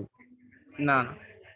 এই যে পাচ্ছি না, কেন পাচ্ছি না? এই না পাওয়ার পিছনে মেজর রিজন হচ্ছে যে এই এই যে ইন্টারনেট এক্সচেঞ্জ পয়েন্ট গুলো আছে, আইএক্স, সংক্ষেপে আইএক্স বলা হয়। কারণ আমাদের দেশে একটা লম্বা সময় পর্যন্ত বিডিআইএক্স একমাত্র আইএক্স ছিল, এখন হচ্ছে প্রাইভেট ভাবেও কিছু আইএক্স আসছে। বিডিআইএক্সটা ছিল হচ্ছে যে ইন্টারনেট আইটি প্রতিষ্ঠানগুলোর একটা কনসেপ্টিয়াম আর কি, তারা এটা করছে। এখন অনেক মানে প্রাইভেট আইএক্সও আছে। তো এগুলো কি হচ্ছে যে লোকাল ট্রাফিক গুলো এটার বাইরে যাচ্ছে না। তো লোকালি যেসব সার্ভিস গুলো হোস্ট করা আছে এই সার্ভিস গুলোর জন্য তাহলে আমাদের কস্টিংটাও কমে যাচ্ছে, কারণ আমরা যখন দেশের বাইরে চলে যাচ্ছি আমাদের ইন্টারনেটের কস্টিংটা কিন্তু বেড়ে যাচ্ছে, আর আমরা যখন দেশের ভিতরে থাকতেছি আমাদের কিন্তু ইন্টারনেটের কস্টিংটা কম থাকতেছে। এই জন্য আমরা যে সার্ভিস গুলো ইউজ করতেছি হাই স্পিড থেকে, আমরা নর্মাল 500-600 টাকার লাইনে যে স্পিডটা পাচ্ছি এটা একমাত্র সম্ভব হচ্ছে লোকাল আইএক্স গুলোর জন্য। লোকাল আইএক্স প্লাস কিছু ক্যাশিং সার্ভিস আছে। ধরেন আমাদের তো ম্যাক্সিমাম ট্রাফিক হচ্ছে ইউটিউব, ফেসবুক, গুগল, এগুলো ট্রাফিক। তো এগুলো লোকাল ক্যাশিং হচ্ছে, লোকাল ক্যাশিং হওয়ার জন্য এগুলো ধরেন সব ট্রাফিক আমাদের দেশের বাইরে যাচ্ছে না। ধরেন আপনি ইউটিউবের একটা ভিডিও ধরেন, যে ভিডিওগুলো সচরাচর বাংলাদেশ থেকে দেখা হয় সেটার যে স্পিড পাবেন, কিন্তু আনকমন একটা ভিডিও আপনি ওপেন করে দেখেন যে কি অবস্থা হয়, যে ভিডিও হয়তো বাংলাদেশ থেকে কেউ কোনোদিন দেখেই নাই, ব্রাউজও করে নাই, এরকম ভিডিওতে যখন যাবেন দেখবেন যে স্পিডের কি অবস্থা। তো এই সার্ভিসগুলো আমরা এইভাবে পাচ্ছি। আচ্ছা, গুগল ড্রাইভ থেকে আমরা মানে এত বেশি স্পিড পাই কেন? এইটা লোকালি ক্যাশিং সার্ভার আছে, মানে মানে বাংলাদেশে এটা গুগলের ওয়ান সার্ভার কাইন্ড অফ আছে? প্রক্সি সার্ভারের মতো কাজ। এটা বাংলাদেশে গুগলের সার্ভার বিভিন্ন জায়গায় আছে, ইভেন প্রাতিষ্ঠানিক ভাবেও আছে, বড় বড় আইএসপি যারা আছে তাদের নিজেদের গুগলের ক্যাশিং সার্ভার আছে। হুম। তারপরে এই যে ইউজার লেভেলে কিছু কিন্তু রেসপন্সিবিলিটি থাকে, ধরেন ইন্ডিভিজুয়াল ইউজার হিসেবে তো আমারও তো একটা রোল আছে ইন্টারনেটে, তাই না? আপনারা যারা ইন্টারনেট ইউজ করতেছেন সবারই কিন্তু একটা রোল আছে, বিজনেস মানে প্রাতিষ্ঠানিক ভাবে একটা রোল আছে, সরকারের একটা রোল আছে। তো এটা ইউজার পার্সপেক্টিভে কাজ করতেছে আর কি। আর এডুকেশন এবং ক্যাপাসিটি বিল্ডিং এটা একটা কম্পোনেন্ট। এডুকেশন ক্যাপাসিটি বিল্ডিং বলতে এখানে বোঝাচ্ছি যে এই যে নতুন নতুন টেকনোলজি গুলো যে আসতেছে, এটা যে মানুষকে অ্যাওয়ারনেস দেয়া, এটাকে শিখানো বোঝানো, এই এইখানে যে একটা ভূমিকা থাকে। তো এই ক্যাপাসিটি বিল্ড আপে কাদের কাদের ভূমিকা পালন করা উচিত বা করতেছে আর কি। গভর্নমেন্টের একটা ভূমিকা আছে যে তার তার জনগণকে, তার দেশের মানুষকে এই ইন্টারনেট টেকনোলজিকে বুঝাইতে হবে, বিভিন্ন অ্যাওয়ারনেস ক্যাম্পেইন চালাইতে হবে, কোনটা ভালো কোনটা মন্দ। গভর্নমেন্টের কিন্তু একটা রোল আছে। আর একটা প্রাতিষ্ঠানিক ভাবে ইন্টারন্যাশনালি যে বডিটা কাজ করে সেটা হচ্ছে যে ইন্টারনেট সোসাইটি। এটা ইন্টারন্যাশনালি একটা ইনিশিয়েটিভ, কিন্তু এরা এই আপনার এই সেক্টরটাতে তাদের কিন্তু ইউজ ভূমিকা আর কি। তো এই এডুকেশন এবং ক্যাপাসিটি বিল্ড আপে তারা চ্যাপ্টার ওয়াইজ কাজ করতেছে। চ্যাপ্টার মানে আপনার প্রত্যেক দেশে একটা চ্যাপ্টার আছে, এক বা একাধিক চ্যাপ্টার আছে। কারণ আমাদের দেশে ঢাকা চ্যাপ্টার নামে একটা চ্যাপ্টার আছে ইন্টারনেট সোসাইটি, এবং যে কেউ চাইলে এই চ্যাপ্টারে মেম্বার হইতে পারে। আপনারা চাইলেই ইন্টারনেট সোসাইটির ওয়েবসাইটে গিয়ে ওইখানে ইমেইল অ্যাড্রেস থাকলেই অ্যাকাউন্ট খুলে আপনারা এটা মেম্বার হয়ে যাইতে পারেন। এবং তারা হচ্ছে বিভিন্ন ধরনের এই ক্যাপাসিটি বিল্ডিং এর উপরে এবং অ্যাওয়ারনেস এর উপরে অনেকগুলো ইনিশিয়েটিভ নিয়ে কাজ করে। সর্ব লেভেল থেকে, ধরেন ইউজারের লেভেল থেকে, যারা নর্মাল ইউজার তাদের লেভেল থেকে, যারা টেকনোলজিস্ট আমাদের মতো যারা এইটাকে অপারেট করতেছে তাদের লেভেল থেকে, সব লেভেল থেকে কিন্তু এই জায়গাতে কাজ হয় আর কি।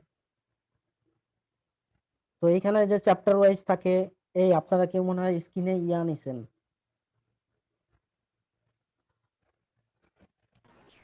ইন্ডিভিজুয়াল মেম্বারদের মেম্বার থেকে কাজ করে। যেমন আমিও বেশ কিছু ইনিশিয়েটিভ নিয়ে এটা এটা নিয়ে কাজ করি। অর্গানাইজেশনালি বিভিন্ন প্রতিষ্ঠান ধরেন এইটা এফিলিয়েটেড, ইন্টারনেট সোসাইটির এফিলিয়েটেড বিভিন্ন প্রতিষ্ঠান, অর্গানাইজেশন বা কমিউনিটি এটার পিছনে হচ্ছে কাজ করতেছে আর কি। তারপরে ধরেন যে এনজিও গুলো আছে, বিভিন্ন এনজিও গুলো এটার পিছনে কাজ করে। এই টাইপের প্রতিষ্ঠান যারা হচ্ছে আপনার এই যে ইন্টারনেট এডুকেশন এবং ক্যাপাসিটি বিল্ড আপ নিয়ে হচ্ছে কাজ করে। ইউনিভার্সিটি একাডেমিক ইনস্টিটিউট তো আছেই, এটা তো হচ্ছে মানে আসল জায়গা। যদিও আমরা সেই জায়গাতে এই টেকনোলজি নিয়ে কতটুকু শিখতে পারতেছি হচ্ছে বিগ কোশ্চেন, যে আমরা ওই জায়গাগুলোতে এই বেসিক জিনিসগুলো, এগুলো কিন্তু ওই যে আমরা যে গল্প গুজব গুলো করতেছি এগুলো কিন্তু কোনোটাই রকেট সায়েন্স বা প্রোগ্রামিং এর মতো কঠিন জিনিস না, একদম নর্মাল কথাবার্তা। কিন্তু এই জিনিসগুলো আমরা হচ্ছে ওইভাবে শেখার জায়গাই পাই না, এবং বড় একটা ল্যাগিংস থেকে যায়। যারা ইন্ডাস্ট্রিতে আসে, ইন্ডাস্ট্রিতে কাজ করতে আসে, আবার নিজেদেরও ওইরকম কিউরিওসিটি সবার থাকে না। যাদের কিউরিওসিটি আছে তারা নিজেরা ওয়েবসাইটে ঘাটাঘাটি করে একটু পড়াশোনা করলেই কিন্তু হয়। আমি আজকে যেগুলো বলতেছি এগুলো সার্চ করলে আপনারা 5 মিনিটেই সব পেয়ে যাবেন।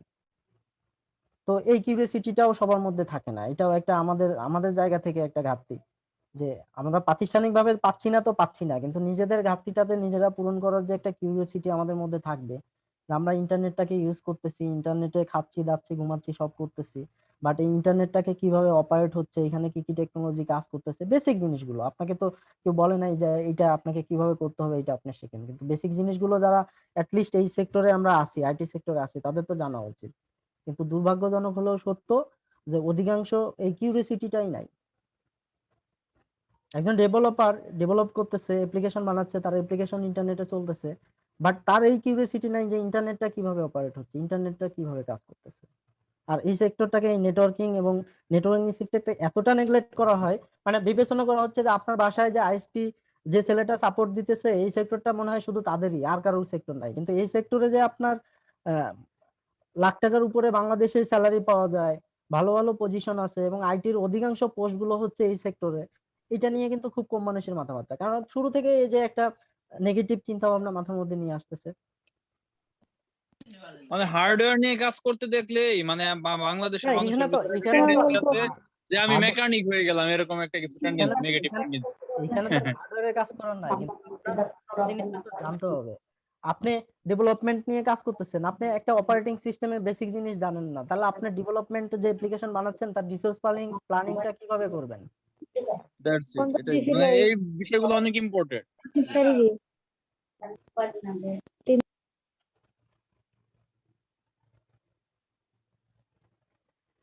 সো এই আপনাদের আজকে আমার এই ওয়েবিনারটার মেইন এইম হচ্ছে কিন্তু এটা। আমি আজকে ডিবি স্কিল থেকে বলছি, আমরা আমরা কিন্তু কোনো সামনে কোনো কোর্স অফার করব বা এটার উপরে ট্রেনিং করাবো, এইগুলো টার্গেট নিয়ে করানো না। না, আমার এটা ভালো লাগে যে এই ইনিশিয়েটিভ গুলো যে তারা চেষ্টা করতেছে যে এই জায়গাটাকে একটু ইমপ্রুভ করানোর জন্য, মানে শুধু শেখানোটা, ব্যবসা করাটা মেইন উদ্দেশ্য না, এখানে মানুষ যেন কিছু শিখতে পারে। আচ্ছা, এবার আমরা লাস্ট পার্টে আসি। এটা হচ্ছে যে পলিসি মানে গভর্নেন্স নিয়ে, মানে এর আগে যেটা বলতেছিলাম যে এটা হলেই তো হবে না, মানে এর পিছনে তো হচ্ছে পলিসি লাগবে। আপনারা চাইলেই যে ইন্টারনেটে আমি যা খুশি তাই করব, আবার যা কিছু তাই করতে পারবো না, এটা তো একটা প্রপার পলিসি লাগবে। তো এই পলিসি গুলো নিয়ে হচ্ছে যারা কাজ করে, কারণ গভর্নমেন্টের অবশ্যই এখানে একটা ভূমিকা তো অবশ্যই থাকবে, তাই না? কারণ আমার দেশে বাস করলে আমার যেমন দেশের কিছু নিয়ম কানুন মেনে চলতে হয়, তো ইন্টারনেটেও আমাদের এই টাইপের কিছু নিয়ম কানুন মানতে হবে। কিন্তু এখানে আবার ওইটাও ভাবতে হবে যে ইউজারের রাইটসটা ঠিক মতো কাজ করতেছে কিনা। এই জন্যই কিন্তু এখানে গভর্নমেন্টকে সমস্ত দায়িত্ব দেওয়া হয় নাই। গভর্নমেন্টের পাশাপাশি এইখানে এই যে রিজিওনাল বিভিন্ন অর্গানাইজেশন, মাল্টিল্যাটারাল ইনস্টিটিউট, মানে এই যে বিভিন্ন এনজিও, হিউম্যান রাইটস অর্গানাইজেশন, এগুলো আছে। ইন্টারনেট সোসাইটি এখানেও একটা বড় ভূমিকা পালন করে ইন্টারনেট গভর্নেন্সের ক্ষেত্রে। তারপরে হচ্ছে আপনার প্রাতিষ্ঠানিক ভাবেই হচ্ছে কিছু ইনিশিয়েটিভ আছে। ইউএন এর একটা ইনিশিয়েটিভ আছে, যেমন যেটাকে হচ্ছে ইন্টারনেট গভর্নেন্স ফোরাম বলা হয়, আইজিএফ। সো ওইখানে কিন্তু একদম সরাসরি এটা জাতিসংঘের সাথে কানেক্টেড, এবং এটা ইউজারের রাইটস নিয়ে তারা হচ্ছে কথা বলে যে একটা গভর্নমেন্ট এটাকে ফিল্টার করলেও কতটুকু পারবে, সেখানে ইউজার রাইটস গুলো ঠিক থাকতেছে কিনা, বা আহ, সেখানে কোনো হচ্ছে মানে ব্যত্যয় হচ্ছে কিনা, আমার হিউম্যান রাইটস এ ব্যত্যয় হচ্ছে কিনা, এটা আবার এজ এ ইউজার হিসেবেও আমি আমি কতটুকু যাচ্ছি না যাচ্ছি, এগুলো নিয়ে ওপেন ডিসকাস করার অনেক জায়গা আছে। এবং তারা এইগুলোর জন্য সব ধরনের মানুষকে হচ্ছে ওয়েলকাম করে। আপনারা ইন্টারনেট গভর্নেন্স ফোরাম যে সাইটটা আছে, এখানে গেলে আপনারা দেখতে পারবেন ওইখানে এই স্টুডেন্টদেরকে তারা ফেলোশিপ দেয়, টেকনিক্যাল পিপুলকে তারা হচ্ছে ফেলোশিপ দেয়, সিভিল সোসাইটিকে তারা হচ্ছে ফেলোশিপ দেয় বিভিন্ন প্রোগ্রামে অ্যাটেন্ড করার জন্য ফ্রি অফ কস্টে, দেশে এবং দেশের বাইরে।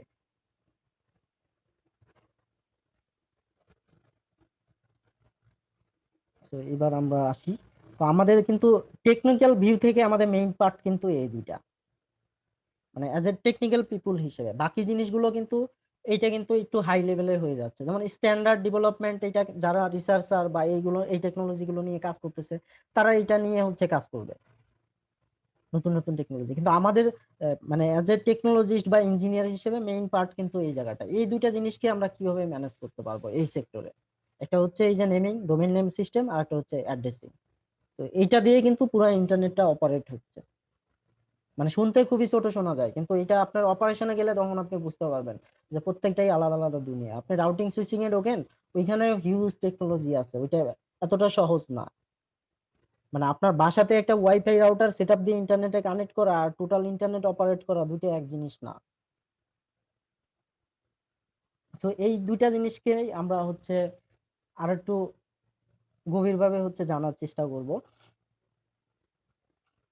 তো এই প্রতিষ্ঠানগুলোই যে আমরা কিন্তু এর আগেও বলছি যে কোথায় কোন জিনিসগুলো নিয়ে হচ্ছে কাজ করে আর কি, স্ট্যান্ডার্ড বডিকে, তারপরে হচ্ছে যে নেম রেজিস্ট্রি নিয়ে যারা কাজ করে, আইক্যান হচ্ছে হাইস্ট বডি বলছিলাম, এটা তার দায়িত্বই হচ্ছে নেম এবং হচ্ছে এই যে অ্যাড্রেস, এটা নিয়ে হচ্ছে কাজ করা। এইখানে যে ডিএনএস প্রোভাইডারের মধ্যে রুট সার্ভারের অপারেশন এবং এইখানে যে টিএলডি গুলো আছে সেগুলো মেনটেন করা, এটা থাকতেছে। তারপরে ধরেন যে রুলস পলিসি গভর্নেন্সের পার্ট এটা যাচ্ছে। আর ডোমেন নেম পার্টে আইক্যান সরাসরি কাজ করে। আর নাম্বার পার্টে এর হচ্ছে যে ইন্টারনেট অ্যাসাইন নাম্বার অথরিটি, আয়না, এই আয়নার সঙ্গে কাজ করে হচ্ছে বিভিন্ন আর আইআর আর কি।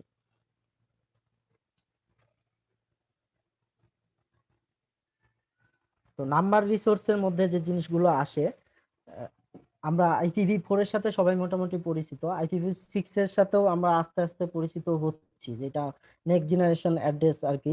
কারণ আমাদের IPv4 এর যে অ্যাড্রেস গুলো ছিল এটা অলমোস্ট শেষের পথে, তো আমাদেরকে ডে বাই ডে আস্তে আস্তে IPv6 এ আপগ্রেড হইতে হচ্ছে। আর আরেকটা নাম্বার আছে, এটাকে যে ASN নাম্বার বলে। এটা হচ্ছে আপনার প্রতিষ্ঠানকে আইডেন্টিফাই করার জন্য। ধরেন এই যে আমি এর আগে কিন্তু বলছিলাম যে প্রতিষ্ঠান নিজের মধ্যে যে রাউটিং সুইচিং গুলো হয় এটার পলিসি একরকম, এবং প্রতিষ্ঠানের বাইরের সাথে যে রাউটিং সুইচিং হয় এটার পলিসিটা হচ্ছে আরেক রকম। তো এই বাইরের মানে গ্লোবালি যখন আপনি সংযুক্ত হবেন তখন শুধু আপনার IP অ্যাড্রেস থাকলেই হবে না, আরো একটা জিনিস লাগে, সেটাকে বলা হয় হচ্ছে এই ASN নাম্বার আর কি, অটোনোমাস সিস্টেম নাম্বার।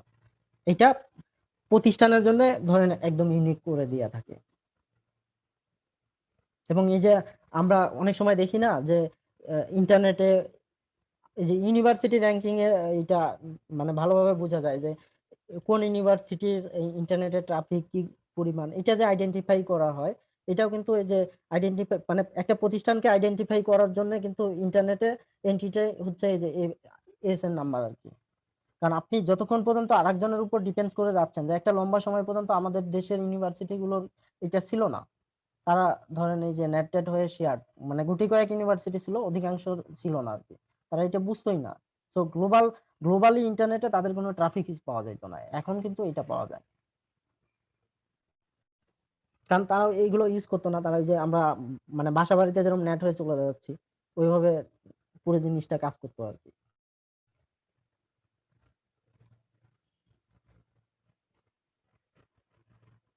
আচ্ছা, এটা অলরেডি বললাম যে এই যে মানে এক প্রতিষ্ঠান থেকে আরেক প্রতিষ্ঠানে ডিস্ট্রিবিউট করার জন্য এই নাম্বার IP এবং S নাম্বার ইউজ করা হয় আর কি। তো এটা প্রোভাইড করে হচ্ছে কারা, এই নাম্বারটা প্রোভাইড করে আপনার এটা মানে আইক্যানের একটা সহযোগী প্রতিষ্ঠান, এর মাধ্যমে প্রথম হচ্ছে রিজিওনাল ইন্টারনেট রেজিস্ট্রি, এদেরকে অ্যাসাইন করা হয়। এখান থেকে আবার আহ, কিছু আছে ন্যাশনাল ইন্টারনেট রেজিস্ট্রি, আবার হচ্ছে লোকাল ইন্টারনেট রেজিস্ট্রি। এটা আর একটু ডিটেলস আমরা পরের স্লাইড গুলোতে আহ, গেলে দেখতে পারবো আর কি।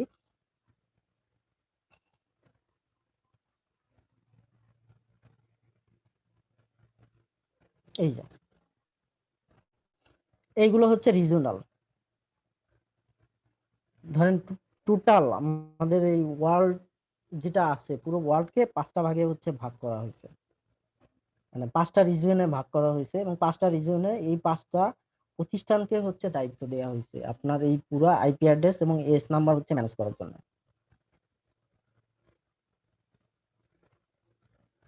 তার মধ্যে যে অ্যাপ্রিনিক, এটা হচ্ছে আপনার বলা হয় হচ্ছে আফ্রিকান নেটওয়ার্ক ইনফরমেশন সেন্টার, এটা হচ্ছে আফ্রিকা রিজিয়নের জন্য।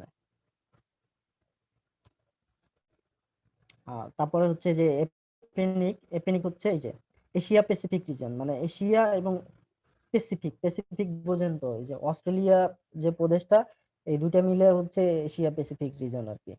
তো এই রিজিয়নে যে কাজ করে সেটা হচ্ছে এপনিক, মানে আমরা যে IP অ্যাড্রেস বা SN নাম্বার গুলো যে পাই এটা নিতে হলে আমাদের হচ্ছে IP অ্যাড্রেস, যে আমরা যে এর আগে বললাম পাবলিক IP প্রাইভেট IP, এই পাবলিক আইপিটা কিন্তু ম্যানেজ করা হয়, প্রাইভেট আইপি তো আপনাকে স্পেস বলে দেওয়া আছে, এই রেঞ্জ গুলো হচ্ছে প্রাইভেট IP অ্যাড্রেস, এটা যে কেউ চাইলে যে কোনো ভাবে ইউজ করতে পারে। বাট পাবলিক আইপি নিতে হলে এর একটা মাধ্যমে আসতে হবে, কারণ মাধ্যমে যদি না আসে, কারণ আমিও যে পাবলিক আইপি ইউজ করলাম আপনিও সেই পাবলিক আইপি ইউজ করলেন, তাহলে ব্যাপারটা কি হলো, দুইটা তো কনফ্লিক্ট হয়ে গেল। তো ওয়ার্ল্ডে এরকম কিন্তু এটা পসিবল না বলতে এটা হইলে কিন্তু ওয়ার্ল্ড রাউটিং টেবিলে একটা কিন্তু ঝামেলা হয়ে যাবে। যেমন দুইটা সেম সেম হোস্ট যদি আপনার ধরেন আহ, দুইটা আলাদা ভিন্ন প্রতিষ্ঠান থেকে আসে, তাহলে আপনার এটা কমিউনিকেশনটা কিভাবে হবে। তো এটাকে কন্ট্রোল করার জন্য ম্যানেজ করার জন্য এটা কিন্তু রিজিওনালি এভাবে ভাগ করা হয়েছে, এই যে এভাবে ভাগ করা হয়েছে, ভাগ করে এদেরকে হচ্ছে দায়িত্ব দেওয়া হয়েছে। এরিন আছে, এরিন হচ্ছে আপনার নর্থ আমেরিকা এবং ইউনাইটেড স্টেট, মানে পুরো আমেরিকার জন্য হচ্ছে এটা, কানাডা সহ আর কি। তারপরে ল্যাকনিক আছে, এটা হচ্ছে ল্যাটিন আমেরিকা, এই যে আপনার ব্রাজিল আর্জেন্টিনা ওই রিজিয়ন আর কি। এই যে এইখানে আপনার পুরো পিকচারটা আছে, মানে কিভাবে ভাগ করা হয়েছে রিজিয়ন গুলো আর কি। যে এইটুকু হচ্ছে আমাদের এশিয়া প্যাসিফিক রিজন, এটা ল্যাটিন আমেরিকা, এটা নর্থ আমেরিকা এন্ড কানাডা, তারপরে এটা হচ্ছে অ্যাপ্টেনিক, আর বাকি পুরা ইউরোপ এবং আপনার এই যে কি রাশিয়া টাশিয়া এটা মিলে হচ্ছে এই রিপ এনসিসি।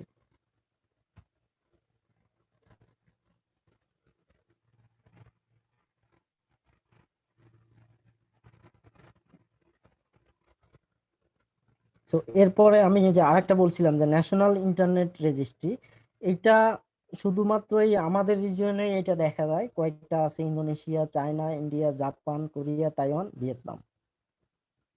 এইটা এই মানে এটা কিন্তু অ্যাপনিকের অধীনে আর কি, আলাদাভাবে না কিন্তু। এগুলো হচ্ছে ন্যাশনাল ন্যাশনাল ইন্টারনেট রেজিস্ট্রি আর কি। এই যে এইখানে পুরোটা দেয়া আছে ইন্টারনেট রেজিস্ট্রি গুলো কিভাবে কাজ করে। আয়না থেকে আপনার এই 5টা প্রতিষ্ঠান, এবং 5টা প্রতিষ্ঠান থেকে আপনারা এই সার্ভিস গুলো নিতে পারবেন। কারা নিতে পারবে? ডাইরেক্ট মেম্বার, যারা মেম্বার হবে তারা এটা নিতে পারবে। একমাত্র এই যে এপনিকে এইখানে হচ্ছে এই যে এনআইআর এর কনসেপ্টটা আছে, যেখানে আপনার এই এনআইআর এর মেম্বাররাও এই মানে এর মাধ্যমে হচ্ছে আইপি অ্যাড্রেস গুলো নিতে পারবে। যেমন আমাদের দেশে এরকম নাই, আমরা সরাসরি এপনিকের মেম্বার হই, মেম্বার হওয়ার পরে আমরা এই আইপি অ্যাড্রেসের জন্য রিকোয়েস্ট পাঠাই, তারপরে হচ্ছে এটা আমরা পাই। মানে আইপি অ্যাড্রেস কিন্তু হচ্ছে কারোর ব্যক্তিগত সম্পত্তি না, যে পাবলিক আইপি অ্যাড্রেস গুলো এগুলো লিস্ট নেওয়া হয়। এটা আপনার লিস্ট যে কোনো সময় বাতিল হয়ে যাইতে পারে, একটা নির্দিষ্ট মেয়াদে মেয়াদে এটা লিস্ট দেওয়া হয়, এবং এই নির্দিষ্ট মেয়াদের পর পর এটা হচ্ছে পেমেন্টটাও কনফার্ম করতে হয় আর কি।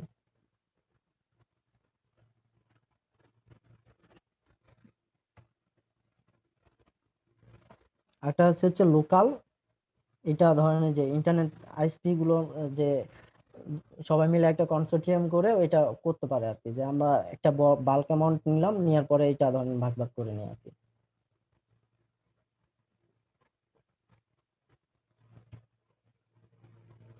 তো এই তো মোটামুটি। আপনাদের আরো কোনো প্রশ্ন থাকলে বলতে পারেন। আচ্ছা, আমার একটা কোশ্চেন ছিল। আমরা যদি এখন একটা পাবলিক আইপি নিতে চাই, তাহলে আমরা কার সাথে যোগাযোগ করব? মানে না অ্যাপ্লিকেশন সঙ্গে? না না না না, এজ এ ক্লায়েন্ট হিসেবে এটা প্রোভাইড করবে আপনার আইএসপি আপনাকে, আচ্ছা আচ্ছা আচ্ছা আচ্ছা এটা প্রোভাইড করবে আপনার আইএসপি। বাট আইএসপি নিতে গেলে এটা তাকে নিতে হবে, মানে আমাদের দেশ থেকে নিতে গেলে অবশ্যই এপনিক থেকে নিতে হবে। আচ্ছা আচ্ছা। আচ্ছা ভাইয়া, যে কোনো প্রতিষ্ঠান অ্যাপ্লিক থেকে আপনার হচ্ছে পাবলিক আইপি নিতে পারে না? হ্যাঁ, মেম্বার হইতে হবে না, ক্যাটাগরি আছে কতগুলো। আচ্ছা যেমন ইন্টারনেট সার্ভিস প্রোভাইডার, তারপরে ধরেন হচ্ছে কোনো একটা অর্গানাইজেশন যারা নেটওয়ার্ক সার্ভিস হয়তো প্রোভাইড করে, বা একটা লার্জ নেটওয়ার্ক মেনটেন করে, এরকম মানে প্রতিষ্ঠান হইতে হবে, ব্যক্তিগতভাবে আপনি নিতে পারবেন না।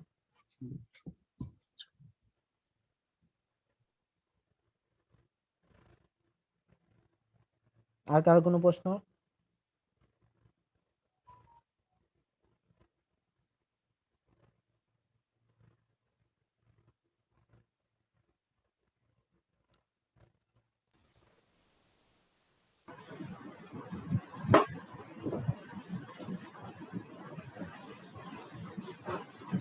আচ্ছা, আপনার এই প্রশ্নটা আমি বুঝি নাই। ডেডিকেটেড আইপি, আচ্ছা ডেডিকেট, আমি এটা কিন্তু আগেও একবার বলছি, মানে এটাকে আমরা বিভিন্নভাবে বলার চেষ্টা করি। যেমন ডেডিকেটেড আইপি, এটা মানে ডেডিকেটেড আইপি, রিয়েল আইপি, এইসব টার্ম আমরাই হচ্ছে মানে উদ্ভব করছি, আমরা এটা ইউজ করি। কিন্তু আলটিমেটলি দুইটা, একটা হচ্ছে আপনার প্রাইভেট এবং একটা হচ্ছে পাবলিক। হ্যালো। জি জি ভাই বলেন। আচ্ছা, বিটিআরসি ওয়েবসাইটে মানে আইএসপির যে 6টা ক্যাটাগরি দেওয়া আছে, এখানে মানে ন্যাশনাল ওয়াইড আইএসপির দেখা যাচ্ছে যে 6টা আইএসপি আছে এখানে, national wide, central zone, zonal, category A, category B, category C, এই 6টা। মানে এগুলোর মধ্যে তফাৎটা কি? এটা এই যে এই মডেলটা ধরেন সার্ভিস মডেলটা, এটা কান্ট্রি টু কান্ট্রি ভেরি করে। ধরেন আমাদের দেশে মডেলের সাথে হয়তো ইন্ডিয়ার মডেল মিলবে না, বা ইন্ডিয়ার মডেলের সাথে সিঙ্গাপুরের মডেল মিলবে না। আমাদের দেশে যেমন মডেল হচ্ছে, আমাদের টপ লেভেলে হচ্ছে আইআইজি, ইন্টারন্যাশনাল ইন্টারনেট গেটওয়ে আর কি। কারণ হুম। আমাদের কোনো ট্রাফিক দেশের বাইরে পাঠাইতে হইলে এটা অবশ্যই ফার্স্ট হচ্ছে এই ট্রাফিকটা দেশের বাইরে থেকে দেশে আসবে হচ্ছে আইআইজির মাধ্যমে। তারপর আইআইজি থেকে নিচের দিকে এটা এই আইএসপির হচ্ছে কয়েকটা ক্যাটাগরিতে এটা ভাগ করা হয়েছে। যেহেতু আমাদের দেশে হিউজ নাম্বার হয়ে গেছে, তারপরে যারা পুরনো ছিল, কান্ট্রি ওয়াইড দিতেছে। তো এইগুলো কয়েকটা ক্যাটাগরিতে ভাগ করতেছে। এটা ডিপেন্ডস করতেছে যে তার সার্ভিস এরিয়ার উপরে সে কতটুকু ডেপথ নিয়ে সার্ভিসটা প্রোভাইড করতেছে। এই যে ন্যাশন ওয়াইড, তারপরে যে আপনি যেগুলো বললেন যে nationwide category A, category B, category C, এগুলো আর কি।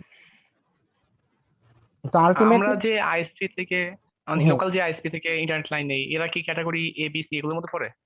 এটা ন্যাশন ওয়াইড আইএসপি হইতে পারে, ক্যাটাগরি আইএসপি হইতে পারে। আচ্ছা।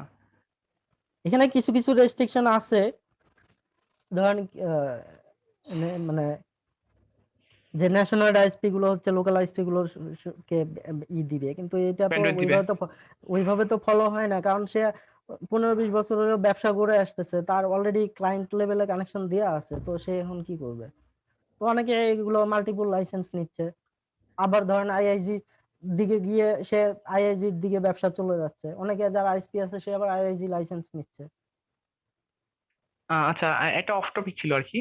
জি আমি বলুন। একবার মাই আইপি লিখে যখন সার্চ করেছিলাম, বাট ওখানে দেখলাম যে আমার যে আইএসপি ওটার নাম না শো করে একটা বড় মানে ন্যাশন ওয়াইড একটা আইএসপি ছিল, হ্যাঁ, ওটার নাম শো করেছিল। এটা কারণ এটা রিজনটা কি? এটা এটা ডিপেন্ডস করে হচ্ছে, কারণ আমাদের মানে ঢাকা শহরে বা ঢাকার বাইরেও অনেক জায়গায় আছে, আমাদের যে কানেকশন গুলো দেয় এই কানেকশন গুলো দেওয়া হয় অনেকটা অবৈধভাবে। দেখা গেছে তার লাইসেন্স নাই, সে অন্য একটা আইএসপির পপ হিসেবে নিয়ে সে হুম। কানেকশন দিতেছে, এগুলো অনেকটা অবৈধ কানেকশন আর কি। আচ্ছা, এমন কি হতে পারে যে আমি যে আইএসপি থেকে লাইন নিচ্ছি সেই আইএসপি ওই আইএসপির বা থেকে এরকম ব্যান্ডউইথ কিনছে? এরকম না, ব্যান্ডউইথ তো অবশ্যই কিনবে, কিন্তু ব্যান্ডউইথ কিনলে আবার আরেকটা হইতে পারে যে তার লাইসেন্স আছে, তার নিজস্ব আইপি স্পেস নাই, মানে আইপি অ্যাড্রেস নাই। রিসেলার নিয়েও তো দিলেও এরকম হ্যাঁ, হইতে পারে। হ্যাঁ, আচ্ছা। তার নিজের লাইসেন্স আছে, বাট তার হচ্ছে ওই ইনফ্রাস্ট্রাকচার বা আইপি অ্যাড্রেস কোনোটাই নাই। তো আরেকটা আইএসপি থেকে মানে আইপি নিয়ে সে ব্যান্ডউইথ নিয়ে এটা চালাচ্ছে, ব্যান্ডউইথ তো নিতেই হবে কারো না কারো কাছ থেকে, ওইটা তো আলাদা হিসাব, কিন্তু তার নিজের আইপি অ্যাড্রেস নাই। হ্যাঁ, আমি এরকম শুনেছিলাম যে হচ্ছে একজন আইএসপি প্রোভাইডার আরেকজন আইএসপি প্রোভাইডার কাছ থেকেও নাই। না না, আপনি কানেকশন নেয় এক জিনিস, ব্যান্ডউইথ নেয় এক জিনিস, সেটা কিন্তু হ্যাঁ, ব্যান্ডের কথা বলতেছে। আইপি অ্যাড্রেস কিন্তু আলাদা জিনিস। অধিকাংশ হ্যাঁ, আইএসপি হচ্ছে নিজস্ব আইপি আছে, একমাত্র যাদের মানে একদমই ছোট লাইসেন্স আছে শুরু করছে, বা অনেকে আছে না যে লাইসেন্সও নাই কিছু নাই, আরেকটা আইএসপির মাধ্যমে ব্যবসা করতেছে, এরকম আমাদের দেশে বহু আছে। এরা কি রিটেলার? রিটেলার আইএসপি বলা যায় রিটেলার এদের? না, এটা কমপ্লিটলি অবৈধ, মানে বিটিআরসি নির্দেশনা অনুযায়ী অবৈধ, কিন্তু ব্যবসা করতেছে, কিছু করতে পারবে না তো। ও।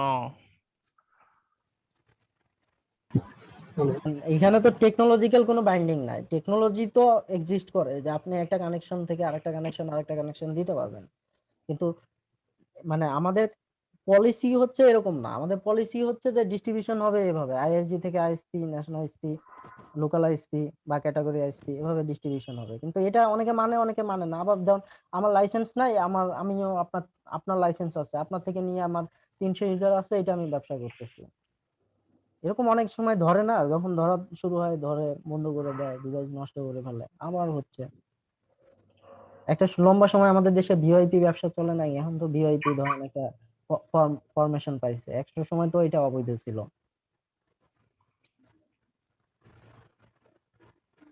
আচ্ছা, এই যে অটোনোমাস জানতে চাচ্ছেন, এটা মানে একটা প্রতিষ্ঠানে ধরেন একাধিক আইপি অ্যাড্রেস স্পেস থাকতে পারে, কিন্তু এই একাধিক আইপি স্পেস মানে আইপি অ্যাড্রেসের তো রেঞ্জ আছে, ধরেন এই 32 বিটকে ভাগ করা হয় বিভিন্ন রেঞ্জে আর কি। তো এরকম একাধিক রেঞ্জ থাকতে পারে, কিন্তু ওই একাধিক রেঞ্জকেও যে এটা আপনারই প্রতিষ্ঠানের, এটাই আইডেন্টিফাই করার জন্য এই নাম্বারটা ইউজ করা হয়, যেটা দিয়ে ডিফাইন করা যায় যে এই এই নাম্বার দিয়ে যে এই অ্যাড্রেস স্পেস গুলো আসলে কোথা থেকে আসতেছে।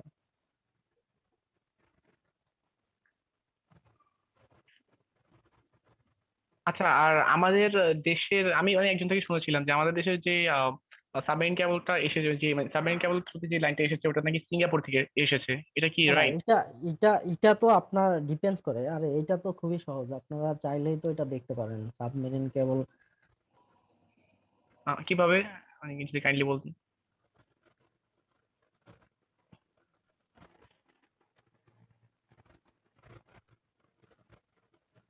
হ্যালো? হ্যাঁ, আমি বলতেছি।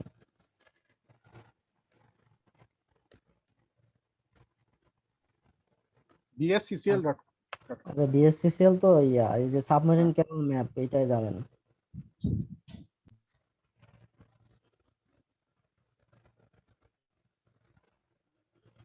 এই যে আমাদের বাংলাদেশ না, এই যে দেখেন আমাদের দুইটা দুইটা কানেকশন, এটা হচ্ছে পুরোনো কানেকশনটা, এটা সিমি 4। এই যে দেখেন এই এই কেবলটা, এইটা এই যে আগের যে কানেকশনটা ছিল, এগুলো হচ্ছে টার্মিনেট পয়েন্ট। আমরা যদি একটু বড় করি, যেমন মালয়েশিয়া একটা টার্মিনাল আছে, সিঙ্গাপুর আছে দুইটাই তো মনে হয় নাকি, না, সিঙ্গাপুরে একটা, মালয়েশিয়া একটা। হ্যাঁ, এই যে বাংলাদেশে একটা, তারপরে ইন্ডিয়া, শ্রীলঙ্কাতে গেছে, এইভাবে এই কেবলটা গেছে। এগুলো এই সাবমেরিন কেবল, এগুলো জাস্ট হচ্ছে ট্রান্সমিশন মিডিয়াম আর কি। কারণ আমাদের কিন্তু কানেকশন হচ্ছে ইন্টারনেটে কানেক্ট হইতে গেলে একটা মাধ্যম হচ্ছে, আগে তো এক সময় স্যাটেলাইট ছিল, স্যাটেলাইটই ছিল মেইন মাধ্যম। তো স্যাটেলাইট তো এটা খুবই কস্টলি, এটা আস্তে আস্তে ধরেন এখন আমাদের ওই রকম নাই আর কি। আপনার অনেক সময় যে ভিস্যাট বলতো, এগুলো দেখা যাইতো বিভিন্ন বড় বড় অফিসের উপরে থাকতো, এইভাবে আসতো আর কি। তো একটা আছে ধরেন এই যে ডাইরেক্টলি কেবল কানেকশন, যেটা ল্যান্ড দিয়ে, আরেকটা হচ্ছে সাবমেরিন কেবল। তো এতদিন পর্যন্ত আমাদের একটাই ছিল, এখন দুটা হয়ে গেছে। তো প্রথম যে কেবলটা ছিল, এই কেবলটার ব্যাপ্তি হচ্ছে এরকম, ইটালি থেকে শুরু, সিঙ্গাপুরে গিয়ে শেষ। হুম আর পরের যে কেবলটা, এই যে এই সুবিধা আছে, আপনি সারা পৃথিবীতে কতগুলো সাবমেরিন কেবল আছে এই ম্যাপ থেকে দেখতে পারবেন ইন্টারেক্টলি। যে এটা হচ্ছে পরের ভার্সনটা।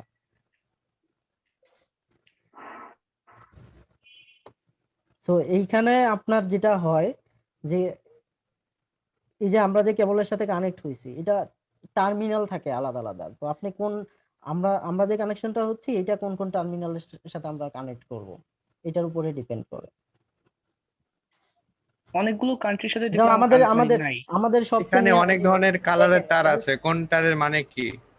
ওই তারের উপর ক্লিক করলে বুঝতে পারবেন। যেমন আমি এই যে এখন একটা তার কেবলকে হচ্ছে হাইলাইট করছি, এটা যেমন আচ্ছা হচ্ছে CME-V5, এইটা এই কেবলটার নাম।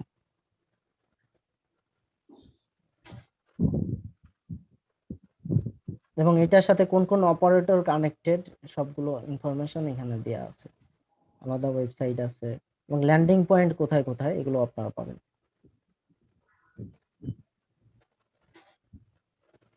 সো আমাদের সবচেয়ে নিয়ারেস্ট হচ্ছে কে, এইদিকে দেখেন 5-এ হচ্ছে নিয়ারেস্ট হচ্ছে সিঙ্গাপুর। আর সিঙ্গাপুরের আরো সুবিধা আছে, সিঙ্গাপুরের সুবিধা হচ্ছে মানে মোস্ট সার্ভিস প্রোভাইডারের ডাটা সেন্টার আছে সিঙ্গাপুরে, এই সাউথ এশিয়া রিজিয়নে। ও, বুঝতে পারছেন? আপনি এডব্লিউএস এর সার্ভিস নেবেন, এটা ডাটা সেন্টার আছে সিঙ্গাপুর। মাইক্রোসফটের সম্ভবত সিঙ্গাপুর আছে। তারপরে এই যে ক্লাউড ফেয়ার, সিঙ্গাপুর থেকে নিলে আমাদের কি হচ্ছে, বাংলাদেশ থেকে আমি সবচেয়ে কম মানে ল্যাটেন্সিতে আমি সিঙ্গাপুরে কানেক্ট হইতে পারতেছি। কারণ আমি এইখান থেকে সিঙ্গাপুরকে যত কম সময়ে রিচ করতে পারবো, যত ইন্টারনেট দিয়ে যাক, আমি তো ইটালিতে তো অত কম সময়ে পারবো কি বলেন? মিলি সেকেন্ডটা বাড়বে আর কি। অবশ্যই মিলি সেকেন্ড বাড়বে। যেমন সিঙ্গাপুরকে আমরা অনেক কম কম মিলি সেকেন্ডে রিচ করতে পারতেছি। কিন্তু আমাদের এগুলোর বিকল্প থাকে, সবগুলোর বিকল্প থাকে, কিন্তু এইদিকে কানেকশন ড্রপ হলে যে স্পিড কমে যায়, মেইন রিজন হচ্ছে এইটা। কারণ সব সার্ভিস থাকে এইদিকে, ক্যাশিং ট্যাশিং যা ডাটা আছে এইদিকে, তো ওই ডাটাটা যখন আপনি ইটালি দিয়ে ঘুরে ফিরে পাবেন বা অন্য কোনো দেশ দিয়ে ঘুরে ফিরে পাবেন, তখন তো এটা লোড বেড়ে যাবে না।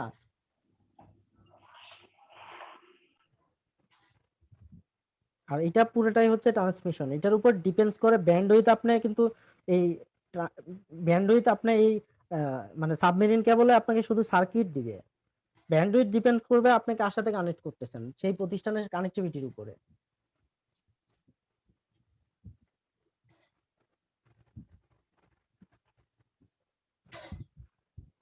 অটোমেশন আমি বুঝি নাই, অটোমেশন দিয়ে আপনি কি বোঝাচ্ছেন? অটোমেশন কি আমি বলছি? জি স্যার, বলছিলাম। মানে কোনটা টার্মে বলছিলাম? অটোমেশন একটা হচ্ছে, সেটা হচ্ছে টেকনিক্যাল টার্মে, মানে আমরা যে কনফিগারেশন এই কাজগুলো করি, এইটার ক্ষেত্রে অনেক জায়গায় অটোমেশন। আমি যেটা বলছিলাম অটোনোমাস সিস্টেম নাম্বার, এসএন বলছিলাম।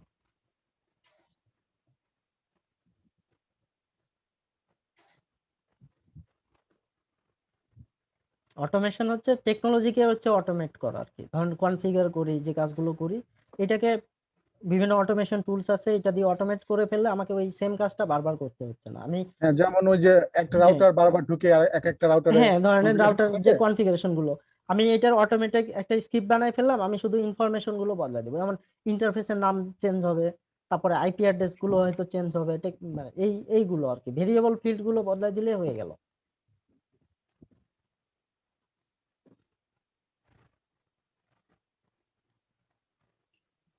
ল্যান্ডিং পয়েন্ট মানে আপনার এইগুলো যেগুলো আছে এই ল্যান্ডিং পয়েন্ট কোম্পানিগুলো। হচ্ছে কোথায় কোথায় কানেক্ট হয়েছে আর কি। আচ্ছা, বুঝতে পারছি।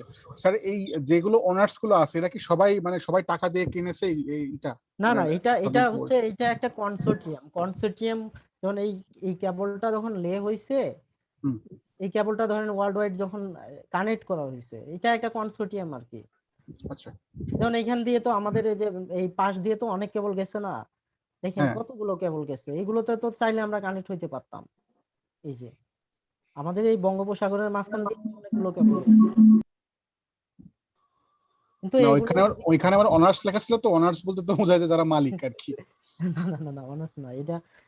মানে এটা একটা মালিকই, কিন্তু এটা কনসোর্টিয়াম মানে একটা, ধরেন আমরা একটা কনসোর্টিয়াম করলাম, কনসোর্টিয়াম করে আমরা একটা কাজ করব, ব্যাপারটা হচ্ছে এরকম। তো এইখানে কিছু জিনিস হচ্ছে ভাগ থাকে, ধরেন হচ্ছে least development country, under development country, develop country. তো এইখানে কন্ট্রিবিউশন গুলো ওইভাবে ডিফাইন করা থাকে, যারা উন্নত দেশ তাদের কন্ট্রিবিউশন বেশি থাকে, যারা গরিব দেশ তাদের কন্ট্রিবিউশন কম থাকে, মানে ওইভাবে ভাগ করা হয় আর কি। ও, আচ্ছা, অনেক জায়গায় দেখেছিলাম যে টিয়ার 1 টিয়ার 2 এমন কিছু লেখা থাকে এসবের ক্ষেত্রে। হ্যাঁ সেটা হচ্ছে আইএসপির ক্ষেত্রে, এটা আইএসপির ক্ষেত্রে ওইটা ওই মানে মাধ্যমটা ভাগ করা হয় আর কি। কারণ যারা গ্লোবালি বিজনেস করতেছে সেই আইএসপি, আর যারা একটা জেলা শহরে বিজনেস করতেছে সেই আইএসপি তো সেম না, আইএসপি তো দুটাই। তো যারা ইন্টারন্যাশনালি ব্যান্ডউইথ প্রোভাইড করতেছে তাদেরকে টিয়ার 1 আইএসপি বলা হয় আর কি। ও আমরা বাংলাদেশ থেকে আইআইজি গুলো যাদের কাছ থেকে ব্যান্ডউইথ নিতেছে, কারণ ব্যান্ডউইথ কিন্তু এই আপনার এই সাবমেরিন দিয়ে পাচ্ছে না, মানে সাবমেরিন হচ্ছে মাধ্যম, ট্রান্সমিশন চ্যানেল আর কি। হুম। ব্যান্ডউইথ কিন্তু আপনার আলাদা আলাদা ভাবে আনতে হচ্ছে। কারণ আমি সিঙ্গাপুর থেকে আনবো, সিঙ্গাপুরে কোন ভেন্ডর আমাকে এটা প্রোভাইড করবে, তারপরে আমি হচ্ছে এই যে সাবমেরিন থেকে চ্যানেল নিব, আমার কতগুলো চ্যানেল চ্যানেল লাগবে, কতগুলো কি পরিমাণ অ্যামাউন্ট নিব, সেটার উপর আমার কতগুলো চ্যানেল ওই যে মানে সাবমেরিন প্রোভাইড করবে। আমাদের দেশে যেমন বিএসসিসিএল এটা ম্যানেজ করতেছে, তো বিএসসিসিএল থেকে এটা নিতে হয় আর কি, সাবমেরিন দিয়ে নিলে। আর সাবমেরিনের বাইরেও কিন্তু নেওয়া যায়, টেরিটরি কেবল যেটা আর কি। মানে ধরুন আমাদের আমাদের পার্শ্ববর্তী দেশ হচ্ছে ইন্ডিয়া, তারপরে ইন্ডিয়াই তো মেইন, বা মিয়ানমার তো এক পাশে, আর মিয়ানমার ইনফ্রাস্ট্রাকচার তত ডেভেলপমেন্ট না। তো আমাদের টেরিস্টেরিয়াল দিয়ে ব্যান্ডউইথ নিতে গেলে ইন্ডিয়া থেকেই নিতে হয় আর কি। ইন্ডিয়ার সাথে আমাদের এই ল্যান্ডের মধ্যে কেবল কানেকশন আছে দুই দিক দিয়ে, বিনাপোল দিয়েও আছে, ওই দিক দিয়েও আছে। আচ্ছা, আরেকটা কোশ্চেন আছে আমার। জি বলেন। সাপোজ আমরা যখন একটা আমাদের বাসার রাউটারের সাথে অনেকগুলো ফোন ডিভাইস কানেক্ট করি, তখন ওই রাউটারটা আমাদের ফোনগুলোকে বিভিন্ন আইপি অ্যাড্রেস দিয়ে দেয়, যেমন 192.168.0.345 এরকম দিয়ে দেয়। তো এই আইপি অ্যাড্রেস দিয়েই ফোন থেকে যখন আমি ডাটা রিকোয়েস্ট পাঠাই, তখন গিয়ে রাউটারটা স্পেসিফাই করে ধরতে পারে যে এই আইপি অ্যাড্রেস থেকে, মানে এই আইপি অ্যাড্রেসে ডিভাইস থেকে রিকোয়েস্ট পাঠানো হয়েছে, ওকে আমি রেসপন্সটা দিয়ে দিই। তো আইপি অ্যাড্রেস দিয়ে কাজ হয়ে যাচ্ছে, বাট ফোনের ম্যাক অ্যাড্রেস দিয়ে তাহলে কি কাজ? ম্যাক অ্যাড্রেস আপনার এই যে কাজটা হয়, কারণ আপনার বাসার যে ডিভাইসটা বললেন এটা কিন্তু একটা রাউটার, মানে তার হুম। মোড কিন্তু হচ্ছে রাউটার, রাউটিং মোডে সে কাজ করে। মানে তার তার কতগুলো ফাংশনালিটি আছে দেখেন। এক নাম্বার ফাংশনালিটি হচ্ছে তার নেট ক্যাপাসিটি আছে, মানে এই ডিভাইসের মধ্যে সে নেট করতে পারে, নেটওয়ার্ক অ্যাড্রেস ট্রান্সলেট করতে পারে। কারণ আপনি উপরে যে কনফিগারেশন আইএসপি থেকে পাচ্ছে, আইএসপি আপনাকে একটা কানেকশন অ্যালাউ করছে, আর আপনি নিচের দিকে মাল্টিপল কানেকশন ইউজ করতেছেন। তো এই মাল্টিপল কানেকশন আপনি যখন বাইরে যাচ্ছে, এই রাউটারের বাইরে যাচ্ছে, তখন কিন্তু সে মাল্টিপল মানে অ্যাড্রেস নিয়ে যাইতে পারতেছে না। মাল্টিপল মানে ধরেন আপনার 5টা ডিভাইস, ওই 5টা ডিভাইসের আলাদা আলাদা পরিস্থিতি নিয়ে যাইতে পারতেছে না। তার পরিস্থিতি কিন্তু একটাই, যেটা আপনার আইএসপি আপনাকে প্রোভাইড করছে। তো এই মেকানিজম আছে। সেকেন্ডলি যে আপনি বললেন যে আপনার নেটওয়ার্ক কনফিগারেশনটা অটোমেটিক দিয়ে দিচ্ছে, অটোমেটিক্যালি আপনি ওই ওয়াইফাই এর সাথে কানেক্ট করার সঙ্গে সঙ্গে আপনার নেটওয়ার্ক কনফিগারেশন হয়ে যাচ্ছে। তো এটাও কিন্তু একটা সার্ভিস, ডিএসসিপি সার্ভিস। এটা রান করতেছে, প্রটোকল। বুঝতে পারছেন? হুম, হুম। তারপরে তার মধ্যে বেসিক যে রাউটিং ফাংশন গুলো এটাও দেয়া আছে, ওইখানে স্ট্যাটিক রাউট মারা যায়। তো আপনার এই ডিভাইসটা কিন্তু একটা লেয়ার 3 ডিভাইসের মতো কাজ করতেছে। আর ম্যাক অ্যাড্রেস যেটা বললেন, ম্যাক অ্যাড্রেস কাজ করে হচ্ছে আপনার হার্ডওয়্যার লেয়ারে, সুইচিং এ।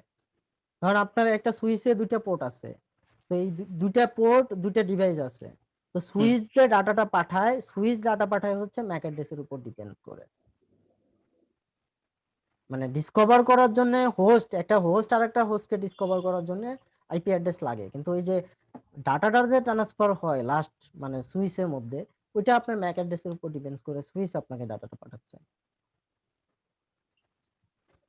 তো এইখানে আপনি যদি একটা সুইচ ইউজ করতেন, যে আপনার রাউটার থেকে একটা সুইচে আসছে, সুইচে আবার 5টা কম্পিউটারকে আপনি কানেক্ট দিচ্ছেন, হুম। তখন আপনি বুঝতে পারতেন ম্যাক অ্যাড্রেসের ইউজটা কি। মানে ম্যাক কাজ করে হচ্ছে হার্ডওয়্যার লেয়ারে।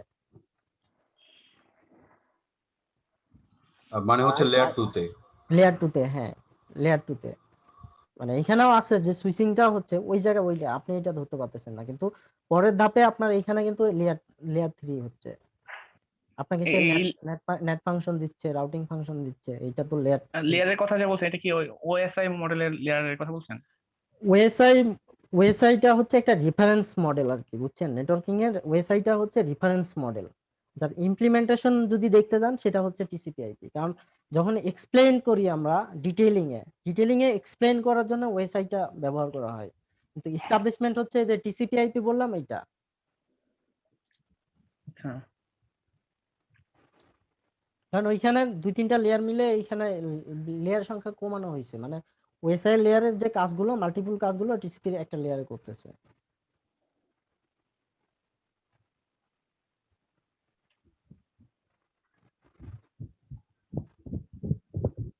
আর কারো কোনো প্রশ্ন আছে? স্যার আপনি ভিসেট এর কথা বলছিলেন মনে হয়, ভিসেট। ভিসেট এগুলো এগুলো হচ্ছে সব হচ্ছে মানে নেটওয়ার্কিং এর দুইটা পার্ট থাকে, একটা হচ্ছে ডাটা নেটওয়ার্ক আর একটা হচ্ছে ট্রান্সমিশন নেটওয়ার্ক, দুইটা কিন্তু টোটালি আলাদা। আচ্ছা।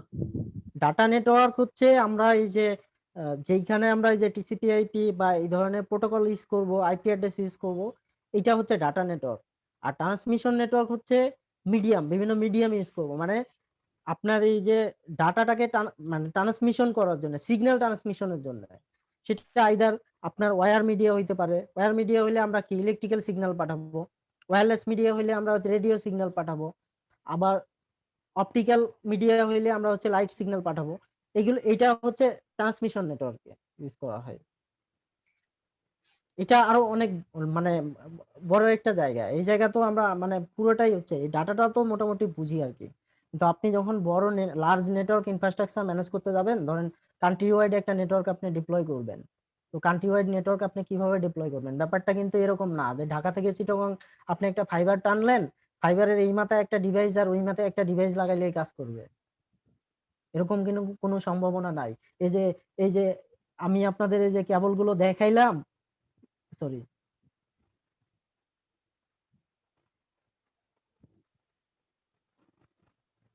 এই যে এসিমি4, ব্যাপারটা কিন্তু এরকম না যে এই নোটগুলো থেকে নোটগুলো ডাইরেক্ট কানেকশন, এর মাঝখানে কিন্তু কি আছে, অনেক ধরনের ডিভাইস আছে। কারণ একটা সিগন্যাল মানে এটা এমপ্লিফাই করতে হয়, তারপরে অনেক জায়গায় গিয়ে এটা মাল্টিপ্লেক্সিং হয়ে আলাদা আলাদা হয়ে যাচ্ছে। সাপোজ ধরেন এই যে এইখানেই দেখেন, এই যে এইখানে যে যে এটা আছে, যে কোনটা আছে, তো এই কোণে কি অটোমেটিক্যালি আসবে? আপনার এই যে লাইটটাতে আসলো, এসে যে দুই দিকে যাবে, তো দুই দিকে যাইতে হলে তো আপনার চ্যানেল লাগবে না?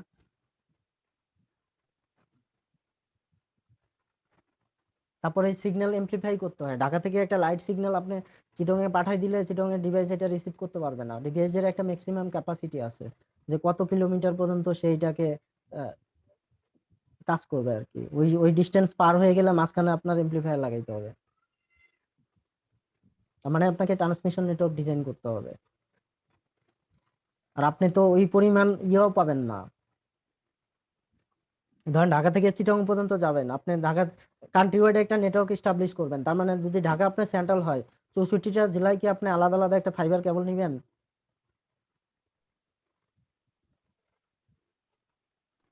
এটার জন্য আপনাকে আবার ট্রান্সমিশন নেটওয়ার্ক ডিজাইন করতে হবে। মানে নেটওয়ার্কিং এর টোটালি আলাদা আলাদা ইন্ডিভিজুয়াল মানে স্বতন্ত্র দুইটা পার্ট থাকে, একটা ট্রান্সমিশন নেটওয়ার্ক, একটা ডাটা নেটওয়ার্ক। কারণ আমরা ট্রান্সমিশন নেটওয়ার্কটাই ভালোভাবে বুঝি না, ডাটা পর্যন্ত যাব কিভাবে বলেন? সরি, ডাটা নেটওয়ার্কটাই ভালোভাবে বুঝি না, ট্রান্সমিশন পর্যন্ত যাব ট্রান্সমিশন কিভাবে? কারণ আমাদের ডাটা নেটওয়ার্কের কনসেপ্টই হচ্ছে বেসিক কনসেপ্টই সবার ক্লিয়ার না। স্যার আমি একটা জিনিস জানতে চাচ্ছিলাম, আপনি যে জি, বললেন বলেন। যে ভিস্যাট আগে অনেক মানে ব্যয়বহুল ছিল, এখন ওরকম চলে না। বিসেট কমিউনিকেশন ব্যয়বহুল না, সে হ্যাঁ হ্যাঁ হ্যাঁ। তো ব্যয়বহুল আমি জানতে চাচ্ছিলাম যে আমার কোশ্চেনটা এটা যে ভিস্যাট এবং স্টারলিংক প্রজেক্ট কি সেম? স্টারলিং ধরেন ভিসেট টেকনোলজিটাই ইউজ করবে, কিন্তু স্টারলিংকের কনসেপ্ট হচ্ছে যে তাদের হিউজ পরিমাণ স্যাটেলাইট থাকবে এবং এটা লোয়ার অরবিটে থাকবে। কারণ স্যাটেলাইট গুলো তো হচ্ছে যেখানে থাকে তার তো একটা অরবিট আছে, স্পেসে একটা নির্দিষ্ট উচ্চতায় এটা রাখে। হ্যাঁ হ্যাঁ, হাই অ্যালটিটিউড হ্যাঁ, দুই তো ধরনের আছে। এটা ধরেন তারা হচ্ছে লোয়ার অরবিটটা ইউজ করবে, লোয়ার অরবিটে রাখবে এবং এটাকে কিভাবে কস্ট ইফেক্টিভ এবং স্পিডটাকে ম্যাক্সিমাইজ করা যায়। কারণ ভিসেটের লিমিটেশন তো ওই জায়গায় ছিল যে লিমিটেড স্পিড এবং হচ্ছে হিউজ কস্ট। এটার জন্য তো আমরা ওই জায়গা থেকে সরে আসছি মানে যেহেতু এটা হিউজ কস্ট এবং হচ্ছে তুলনামূলকভাবে তো আমরা ওই পরিমাণ স্পিড পাচ্ছি না, আমাদের চাহিদা তো এখন অনেক বেশি। হ্যাঁ, আমাদের বাসা বাড়িতে এখন আমাদের 10 Mbps না হলে চলে না, কিন্তু একটা সময় আমি নিজেই 10 Mbps ব্যান্ডউইথ দিয়ে আমি হচ্ছে 1000 ইউজার ম্যানেজ করছি। তো এখন আমি যদি 10 Mbps দিয়ে 1000 ইউজার ম্যানেজ করতে চাই, এটা সম্ভব না। চাহিদা তো বেড়ে গেছে, অ্যাপ্লিকেশনের ডাটা সাইজ তো বেড়ে গেছে। হ্যাঁ। আগে মোস্ট অফ দ্য ওয়েবসাইট ছিল ধরেন স্ট্যাটিক টাইপের, এখন এগুলো ডাইনামিক হয়েছে, সাথে বিভিন্ন ধরনের মানে গ্রাফিক্যাল কন্টেন্ট অ্যাড হয়েছে যেটা ভলিউমটা বাড়ায় দিছে। তারপরে আমরা তো এখন আমাদের তো ইন্টারনেটের ইউজেস পার্সপেক্টিভ তো চেঞ্জ হয়ে গেছে। আগে তো আমরা ইনফোটেইনমেন্টে ছিলাম, ইনফরমেশন গুলো দেখতে পারতাম, এখন তো এটা ধরেন এন্টারটেইনমেন্ট, হ্যাঁ, ভিজুয়ালি গ্রাফিক্যালি সবকিছু। ভিডিও অডিও, ইভেন এখন আমাদের এডুটেইনমেন্টটাও হয়ে গেছে উপরে, এডুকেশনও আমরা এখন গত 1 বছর হলো এটার উপরে চালাচ্ছি। যেমন এই যে 11টা 10 বেজে গেছে, আমরা কিন্তু নিরলস ভাবে হচ্ছে এই সেশনটা কন্টিনিউ করে যাচ্ছি। তো এটা যদি ফিজিক্যাল কোনো জায়গায় হতো, আপনারাও বলতেন যে 11টা পার হয়ে গেছে, আমাকে এখন বাসায় যাইতে হবে, তো মানে ওইখান থেকে বাসায় যাইতে আরো 1 ঘন্টা, মানে আপনি কিন্তু 12টার আগে বাসায় ফিরতে পারতেন না। আবার 9টা বাজে এটা অ্যাটেন্ড করার জন্য আপনাকে 7টা থেকে প্রিপারেশন নিয়ে ওই জায়গায় যাইতে হইতো। তো এইগুলো জায়গায় কিন্তু আমরা বেনিফিট পাচ্ছি, আবার কিছু জায়গায় মিস ইউজও হচ্ছে, দুটেই আছে আর কি। তো স্টারলিং প্রজেক্টের এইমটা কিন্তু ভিন্ন, যে পুরনো টেকনোলজিটাকে ইউজ করলেও তারা এটাকে কিভাবে কস্ট ইফেক্টিভ করা যায় এবং ম্যাক্সিমাইজ সুবিধা পাওয়া যায় সেই এইম নিয়ে এটা আগাচ্ছে।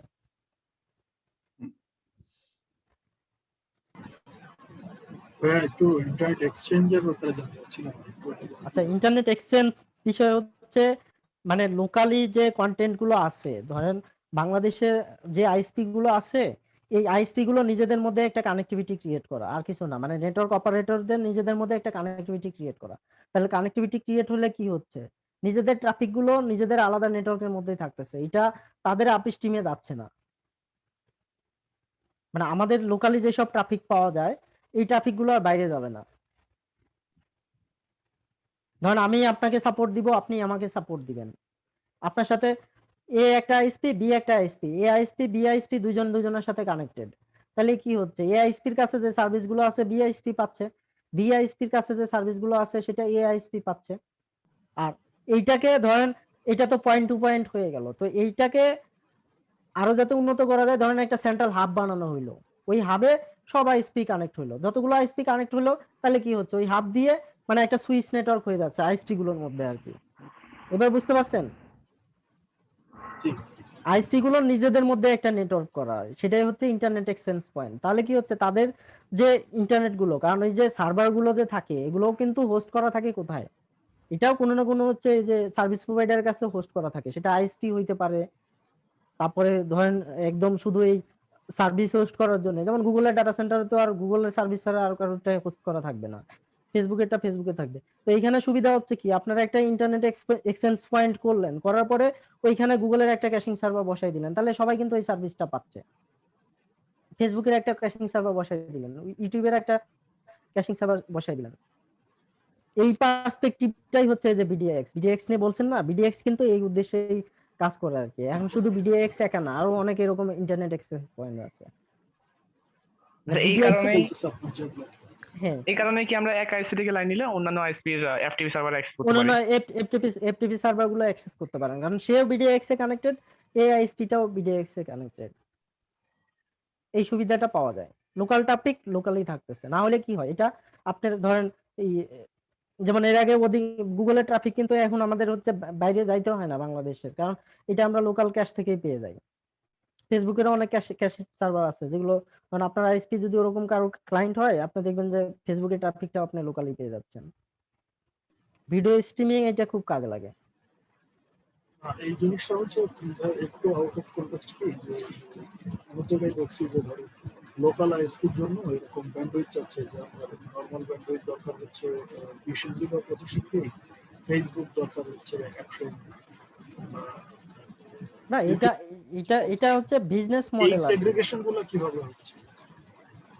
এটা শোনেন, এইখানে হচ্ছে যাদের নিজেদের ক্যাশিং সার্ভার আছে, মানে অনেক আইএসপির নিজেদের ক্যাশিং সার্ভার আছে, তাদের ক্লায়েন্টকে তারা এই সার্ভিসটা দিতে পারে। তারা রাউটিং এ ফিল্টার করে দিচ্ছে এটা, ব্যান্ডউইথ এই ম্যানেজার বা এই ক্যাশে সার্ভার গুলো কি মানে কোম্পানিরা দেশে এসে বসায় নাকি আইএসপিরা নিজেদের উদ্যোগে বানায়? এটা ডিপেন্ডস করে, ট্রাফিক একটা নির্দিষ্ট পরিমাণের উপরে ট্রাফিক গেলে, ধরেন গুগল আপনাকে নিজেই একটা সার্ভার দিয়ে দিবে, এই সার্ভারটা আপনার অফিসে বসান। এগুলো তো আহামরি কিছু না, এই যে নর্মাল আমরা যেসব সার্ভার ইউজ করি এই সার্ভার গুলো দিয়েই করা হয়। সার্ভার গুলোতে ওদের গাইডলাইন থাকে, ওই সফটওয়্যার গুলো ইনস্টল করে ওদেরকে বললেই হয়ে যায়, ওদেরকে জানালেই ওরা তখন অ্যাড করে দেয়। তখন আপনার এই সার্ভারটা তাদের গুগল বা ফেসবুকের ক্যাশিং সার্ভার হিসেবে কাজ করলো, মানে ওয়ান কাইন্ড অফ প্রক্সি সার্ভারের মতো আর কি। প্রক্সি সার্ভার আমরা সমস্ত সার্ভিসের জন্য করি, আর এটা ক্যাশিংটা হচ্ছে নির্দিষ্ট ভেন্ডরের জন্য করা আর কি।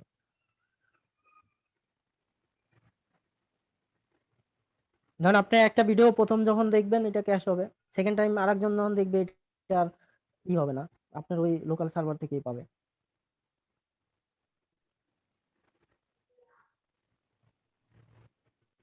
আচ্ছা, এখানে একজন মানে প্রশ্ন করেছেন যে প্রক্সি সার্ভার একটু এক্সপ্লেন করবেন।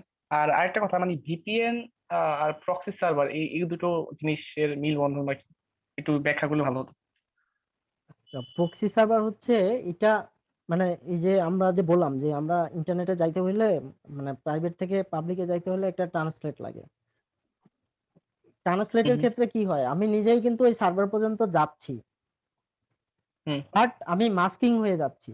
আমি যখন ঘর থেকে বেরোচ্ছি তখন আমার এন্টিটিটা চেঞ্জ। আমি ধরেন আপনার একটা মাস্ক পরে গেলাম, তার মানে আমাকে সবাই জানতেছে এটা আমি না আপনি। আর প্রক্সি সার্ভারের ক্ষেত্রে যেটা হয়, প্রক্সি সার্ভার হচ্ছে ধরেন আপনি আমার প্রক্সি সার্ভার, আমি আপনাকে বলবো আমার গুগল দরকার, আপনি কি করবেন, আপনি গুগলের সাথে অ্যাক্সেস আছে, আপনি গুগল থেকে ইনফরমেশন নিয়ে এসে আমাকে দিবেন, আমি আর গুগলে গেলাম না। প্রক্সি তো বোঝে না যে আমরা প্রক্সি দেই না।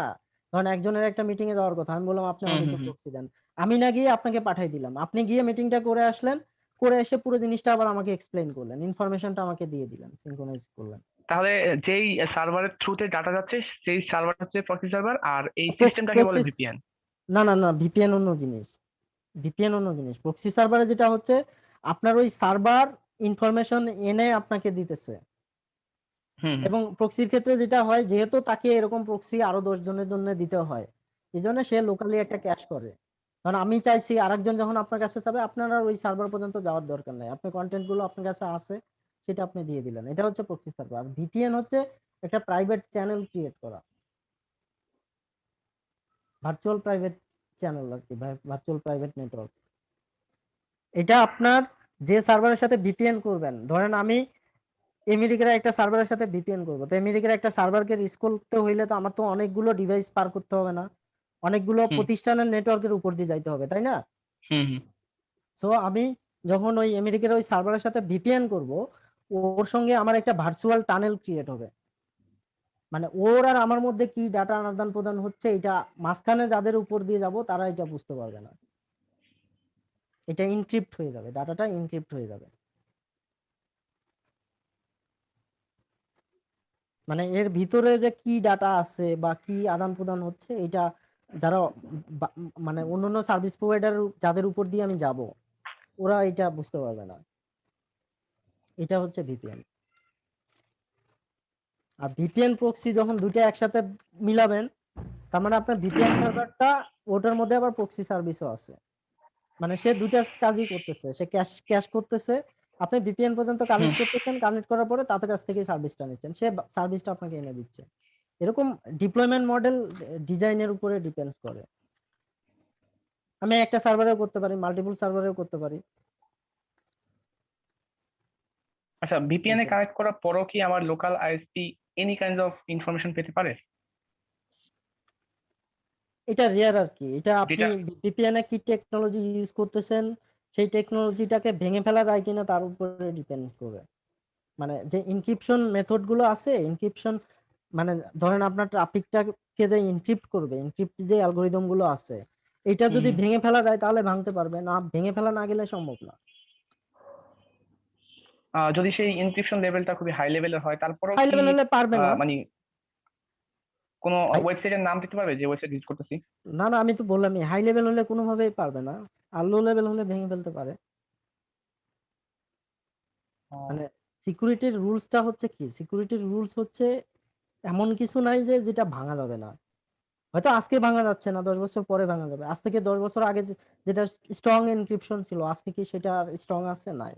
এটা প্রতিনিয়ত মুহূর্তে মুহূর্তে ধরেন আপডেট হচ্ছে।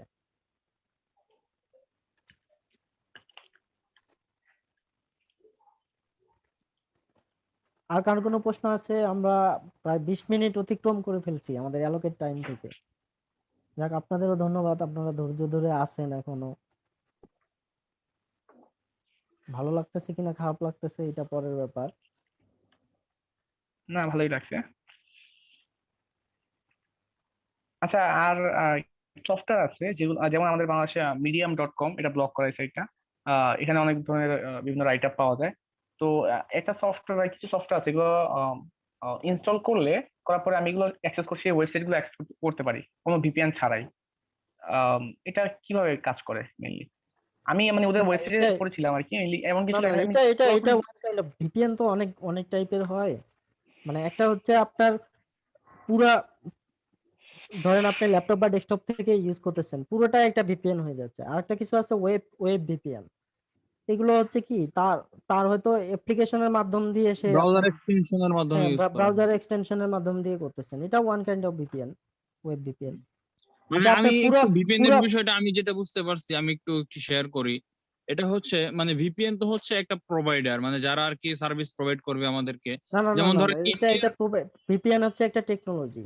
জি জি টেকনোলজি, কিন্তু আমাকে তো ভিপিএন সার্ভার না থাকলে তো আমি সেখান থেকে সার্ভিসটা দিতে পারবো না আপনাকে। না না, যেমন শোনেন, আমরা ইউজার লেভেল থেকে যেটা বুঝি, আমরা বুঝি যে এই যে ওয়েবসাইট ব্লক হলে এটা কিভাবে ব্রাউজ করব, এটাই একটা মেথড। এটা মোস্টলি হচ্ছে ওয়েব ভিপিএন।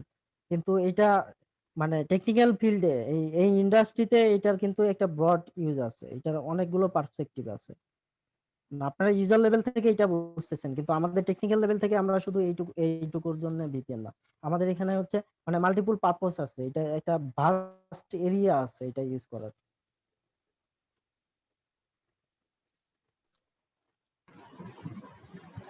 ভাইয়া, একটু share আপনাদের করবো এটা কি? একটা যে আমরা যে ভিপিএনটা ইউজ করতেছি, এটা মেইনলি হচ্ছে যে আমরা আমাদের সোর্সটা হাইড করতে চাচ্ছি, বা আমাদের যে সোর্স যেটা হাইড করা মেইন Base ইস্যু থেকে না। হাইড ঠিক না, মানে আমরা জিনিসটা most of change the time hide করতেছি না। ধরেন আমাদের ক্ষেত্রে যেটা হচ্ছে যে আমাদের যারা গেটওয়ে, ধরেন আমরা আমাদের দেশ থেকে বের হলে তো আমাদের আইআইজি দিয়ে বের হতে হবে, ইন্টারন্যাশনাল যেসব গেটওয়ে বা আইএসপি গুলোতে যেসব গেটওয়ে আছে। সো এইখানে যদি কোনো পলিসি ইনফোর্স করে, সাপোজ যেমন এই যে 2 দিন আগে ফেসবুক বন্ধ ছিল, তো এটা তো গেটওয়েতেই বসাইছে, তাই না? এই পলিসিটা তো আর নিচের দিকে বসানি, উপরের দিকে বসাইছে। তো এইগুলো আমরা বাইপাস করার জন্য এই সার্ভিসগুলো ইউজ করি। এটা গেল একটা পার্সপেক্টিভ। একটা পার্সপেক্টিভ। আবার এর আগে এই ধরনের পার্সপেক্টিভও ইউজ করছি ভাইয়া, যেটা সেটা হচ্ছে যে কিন্তু ধরেন আমার আমার home- প্রাইভেট নেটওয়ার্কে আমি আমার বাসা থেকে অ্যাক্সেস করব, আমার অফিসের একটা প্রাইভেট নেটওয়ার্কে আমি বাসা থেকে জি, এটার access কথাই করব। বলতে চাচ্ছি। হ্যাঁ, তো এটা তো আমি চাইবো যে আমার সিকিউরিটিটা যেন স্ট্রং হয়। এই জন্য আমি কি করছি, আমার রিসোর্স গুলোকে আমি প্রাইভেট রাখছি, কিন্তু আমাকে তো আবার রিমোটলি অ্যাক্সেস করতে হয়। এটাকে যেমন আমরা রিমোট অ্যাক্সেস ভিপিএন বলি। তারপরে আবার ধরেন এই যে ব্যাংক গুলো যেরকম থাকে, ব্যাংকের তো নিজস্ব কি কান্ট্রি ওয়াইড নেটওয়ার্ক আছে? নাই কিন্তু। কারণ এটা ইস্টাবলিশ করতে গেলে যে পরিমাণ কস্ট আছে, কারণ কয়েকশো কোটি বা প্রায় 1000 কোটি টাকা খরচ হবে তাদের কান্ট্রি ওয়াইড একটা নেটওয়ার্ক ডিপ্লয় করতে। তো 1000 কোটি টাকা হলে তো একটা ব্যাংকই দেওয়া যায়। 1000 কোটি টাকা খরচ করে আপনি সারা বাংলাদেশের নেটওয়ার্ক বানাবেন? ব্যাংক তো আপনার তো মানে যেটা ডাটা নেটওয়ার্ক, হ্যাঁ, যেটা তো এটা কিন্তু আমাকে, ইউজ করে হ্যাঁ, আর আপনার এটা আমাকে রিলাই করতে হচ্ছে আরেকটা প্রতিষ্ঠানের হোক ডাটা নেটওয়ার্ক, আমাকে কিন্তু এক্স ওয়াই জেড আরেকটা প্রতিষ্ঠানের উপর দিয়ে যাইতে হচ্ছে। তা তো বলতেই তো। হ্যাঁ, তো এই সব ক্ষেত্রে আমি কিন্তু অবশ্যই চাইবো যে আমার এই পয়েন্ট টু পয়েন্ট কমিউনিকেশনটা যেন এনক্রিপ্টেড হয়। তো এনক্রিপ্টেড করার জন্যই এখানে এই ভিপিএন এর যেসব টেকনোলজি আছে, টানেলিং টেকনোলজি আছে, এইগুলো ব্যবহার করা হয়।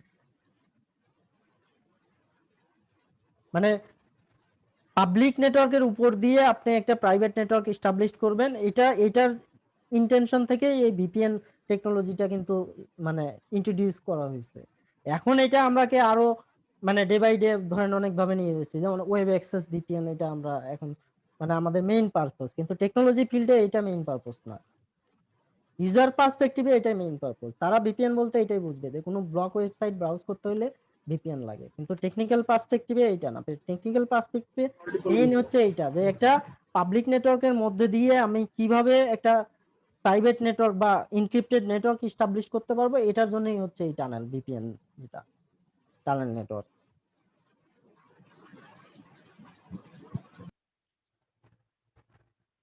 আর কার কোনো প্রশ্ন আছে? শেষ করি। আচ্ছা, আমার লাস্ট কোশ্চেন ছিল, এই যে কিছুদিন আগে যে ফেসবুকটা বন্ধ করলো, এটা কিভাবে ওরা করলো যে সবগুলো আইএসপি এই ফেসবুকটা ব্লক হয়ে গেল? এইটা মাধ্যম আছে ভাই, এইখানে ওই যে লেয়ার বলছিলাম না, হুম। তো এটা যারা এই ইন্টারন্যাশনাল গেটওয়ে যারা অপারেট করে তাদের আলাদা স্পেশাল ডিভাইস আছে, ওইটা দিয়ে এটা করা যায়।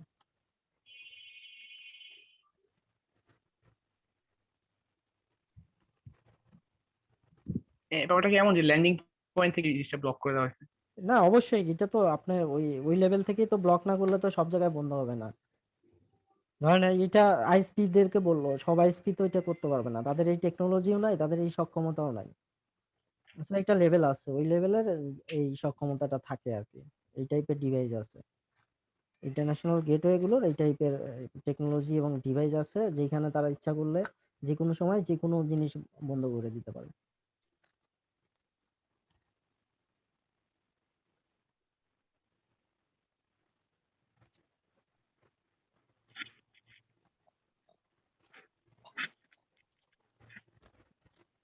তো ঠিক আছে, আপনারা ভালো থাকেন সবাই। আমার ঠিক উদ্দেশ্য আছে স্যার। ছিল আপনাদের একটা অ্যাবস্ট্রাক্ট আইডিয়া দেয়া, যেন আপনারা নিজেদের ইন্টারেশন থেকে এটা নিয়ে পড়াশোনা করতে পারেন।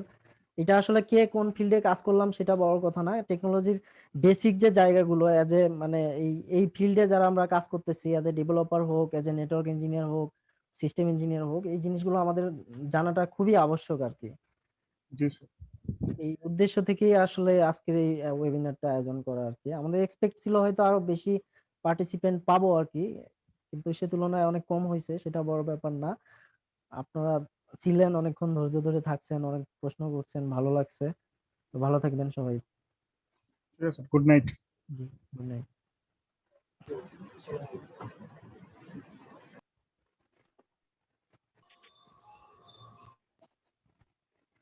হ্যালো।